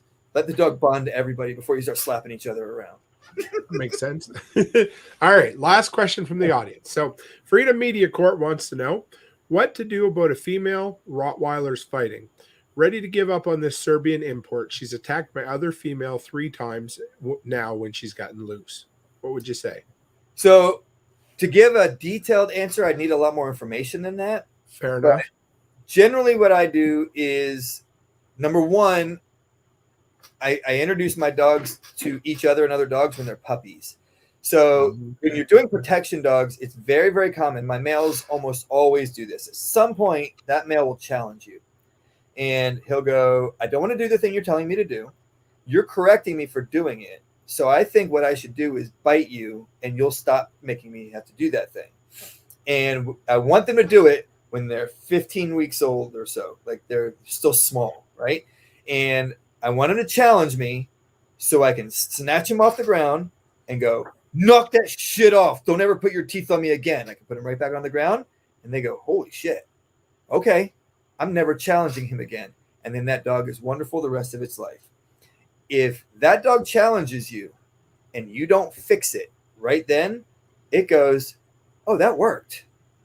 I can keep using that, right? If they do it with another dog, the same kind of thing happens. They go, well, I attacked this dog. I'm the dominant one. It's enough that it wants to keep challenging, but I'm the dominant one, so I can just keep fighting.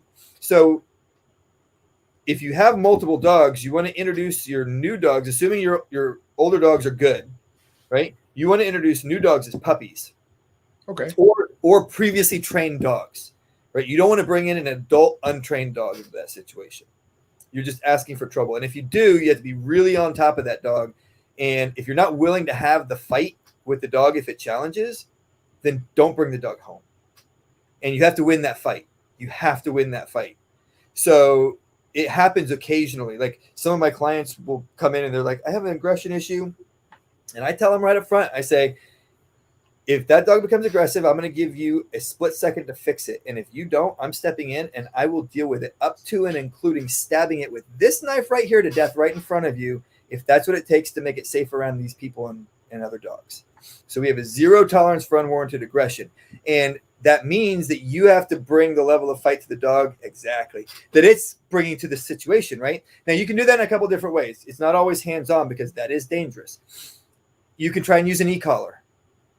You can put it in. Here's what I would do in that situation. If there's fighting, I'd put the e-collar on. That dog's basically going to live in that e-collar for as long as it takes to get him over this issue for however long you're willing to deal with it. I crank it all the way up to maximum. And I don't do there. So there's on almost all e-collar remotes, there's a button that you hit and it just gives them a little touch. It's like, boop, that's all it gives. But there's another button on the other side typically that's called constant. You hold that button down and it keeps going until you let go. And I would put the dog out, and the second it even looked at the other dog that it likes to fight with, I just go 1, 2, 3, 4, 5, done. I treat it the same way Jack treats the dogs that are trying to go after chickens, right? Sure. Look at that dog and you will get shocked. And I make it intense enough that they just start going, I don't want anything to do with that dog. Now, the one thing you have to balance here is you don't want to make it where the dog then begins like fleeing away from the other dog, right? So the minute the dog is calm, and this requires you to be able to read the dog, which is where most people struggle, because dogs are always giving us communication. They communicate with their bodies and their body language, and that's how they receive communication from one another, and that's how they give communication back. And if you're ignorant to the communication your dog is giving you, you'll say something like, they got in a dog fight and it came out of nowhere. Well, that's what you say. Then you are ignorant to your dog's communication. You probably just need to get rid of the dog that's having problems because you lack the skill to interpret the dog's communication to you. But the minute that dog says, I'm thinking about going over and attacking that dog, you zap them. The minute they calm down, you praise them. Okay. Good job. Good, easy, good, leave it. See, there's no problems here.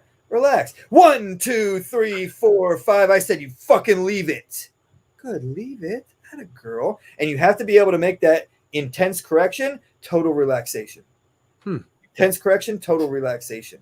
And most people really struggle with that. That's why if you have these issues, probably you need to get with a experienced trainer that's dealt with these before. At this age, at this point in my life, I'm pretty much over dealing with that anymore. I'm like, if a lot of people think they have an aggression issue and it's not really an aggression issue, but if you have a true aggression issue, I go, you have to come to private training, and to do a private training class with me is $500 an hour. You know why it's $500 an hour? I don't want to do it. I totally get it. The next class is $700 an hour. And if you have that kind of money and you're willing to solve your problem, I'll help you for that kind of money. But sure. I'm over helping people fix the problems that they created that they're unwilling to do the work to fix. So I'm not saying that's you. I can't remember her name. It's off the screen now. I'm not saying okay. Freedom.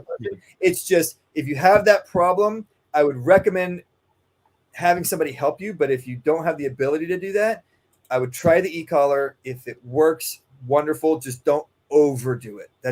It can sometimes become a thing where we overdo the correction. And what we're looking for is equilibrium, right? What we're looking for is the dogs to get along and to be in harmony with each other. And So I don't want the dog to look at the other dog in that direction and then go, oh shit, I messed up, and run the other way, right? But I also, it's unacceptable to have that aggression. That I just go, that's a 100% unacceptable response by the dog, right?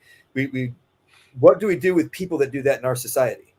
We put them in boxes called jails, right? And if it's bad enough, we put them down. And so if a dog is behaving that way, it may become a situation where that's your only answer. But the e-collar, especially if, compared to a Rottweiler is a big dog, most people aren't big enough to really fight with a Rottweiler. I wouldn't want to do it. I may try it in a bite suit, but it's a dangerous thing if the dog is full grown. And so the e-collar would be your safest way to attempt to fix that problem. Cool.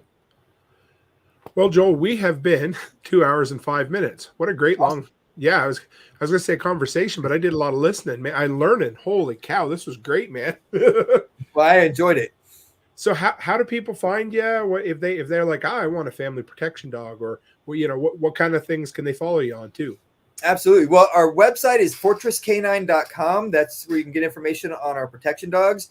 We're currently having it rebuilt, but it's the site exists as it is. There's going to be a much cooler, better site coming up soon, hopefully in the next couple of weeks. If you want to find out about getting a puppy from us, it's fortresscanine.com/puppies. And then if you already have a dog and you want help with training, we have an online training academy called Canine Academy, the letter K, the number 9, canineacademy.us. I'll be at Self-Reliance Festival. So if you're going there, touch base with us. That's a great way to do that. People can always email me at Joel, Joel, @fortresscanine.com. I am on Float, MeWe, TikTok, Instagram. I'm currently suspended from Facebook. That's an interesting story. I don't know if we have time to get into it though. And on YouTube. So you can find us at Fortress Canine on any of those platforms, and DM. I have a lot of people contact me via DMs on Instagram and stuff like that. And then I give out my phone number frequently. I always tell people, don't call me. If you call me, I won't answer, but text me and I will reply to you. And my cell phone number is 813-836-9244. And if we need to set up a phone conversation, we will text about it, and then we can set that phone conversation up. But I tell people, you call me, and I don't know if it's going to be a 2-minute conversation or a 2-hour conversation.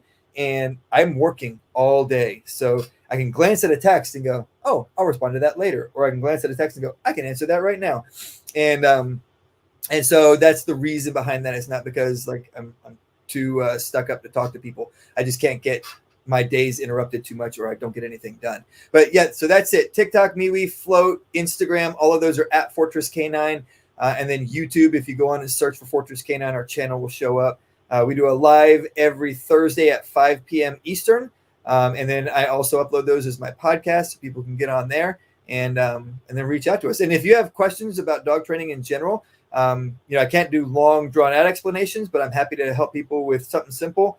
And then if you get on the Canine Academy, we have a forum on there that the forum is open to the public. All you have to do is register on the website. And then you can get onto our forum and ask us questions. And if you go to canineacademy.us and then click on the forums on the top menu, it'll take you to the forums there. Sweet.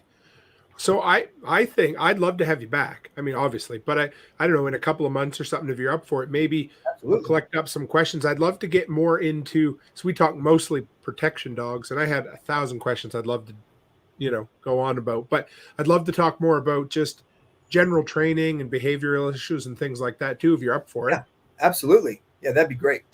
Cool. That'd be awesome. If anybody, if you want to put out for your audience to send questions in advance, then we can have a bunch of those that we can go through as well. That'd be great. If you're up for it, man, I'd love it and I'll have a bunch for you too, because my dogs are assholes, and I'm sure it's a bad owner thing and not a bad dog thing, but is what it is. A lot of times the solution is simple, but not evident. Right. Yes. So it's like, oh, wait, that's all you have to do. And I'm like, it's weird how simple so many things are, but we overcomplicate it in our brain. And then we're like, I don't understand. And then somebody shows you and you're like, it can't be that easy. And it's like, yep, it was that easy. But I'd be happy to go through a lot of those. Cool. That'd be good. If you want to hang around in the background for 1 second, I'll just wrap the show up and I'll be right back with you. Cool. Sounds awesome. Thanks, Joel. Pleasure being here. Well, guys, that was awesome. Excuse me.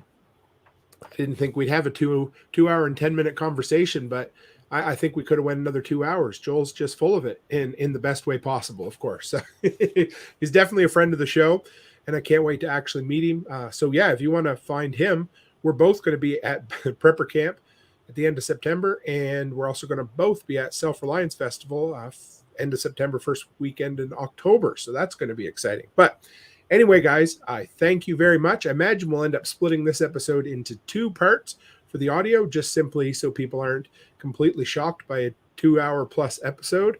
And guys, as always, stay happy, stay healthy, and have a great week.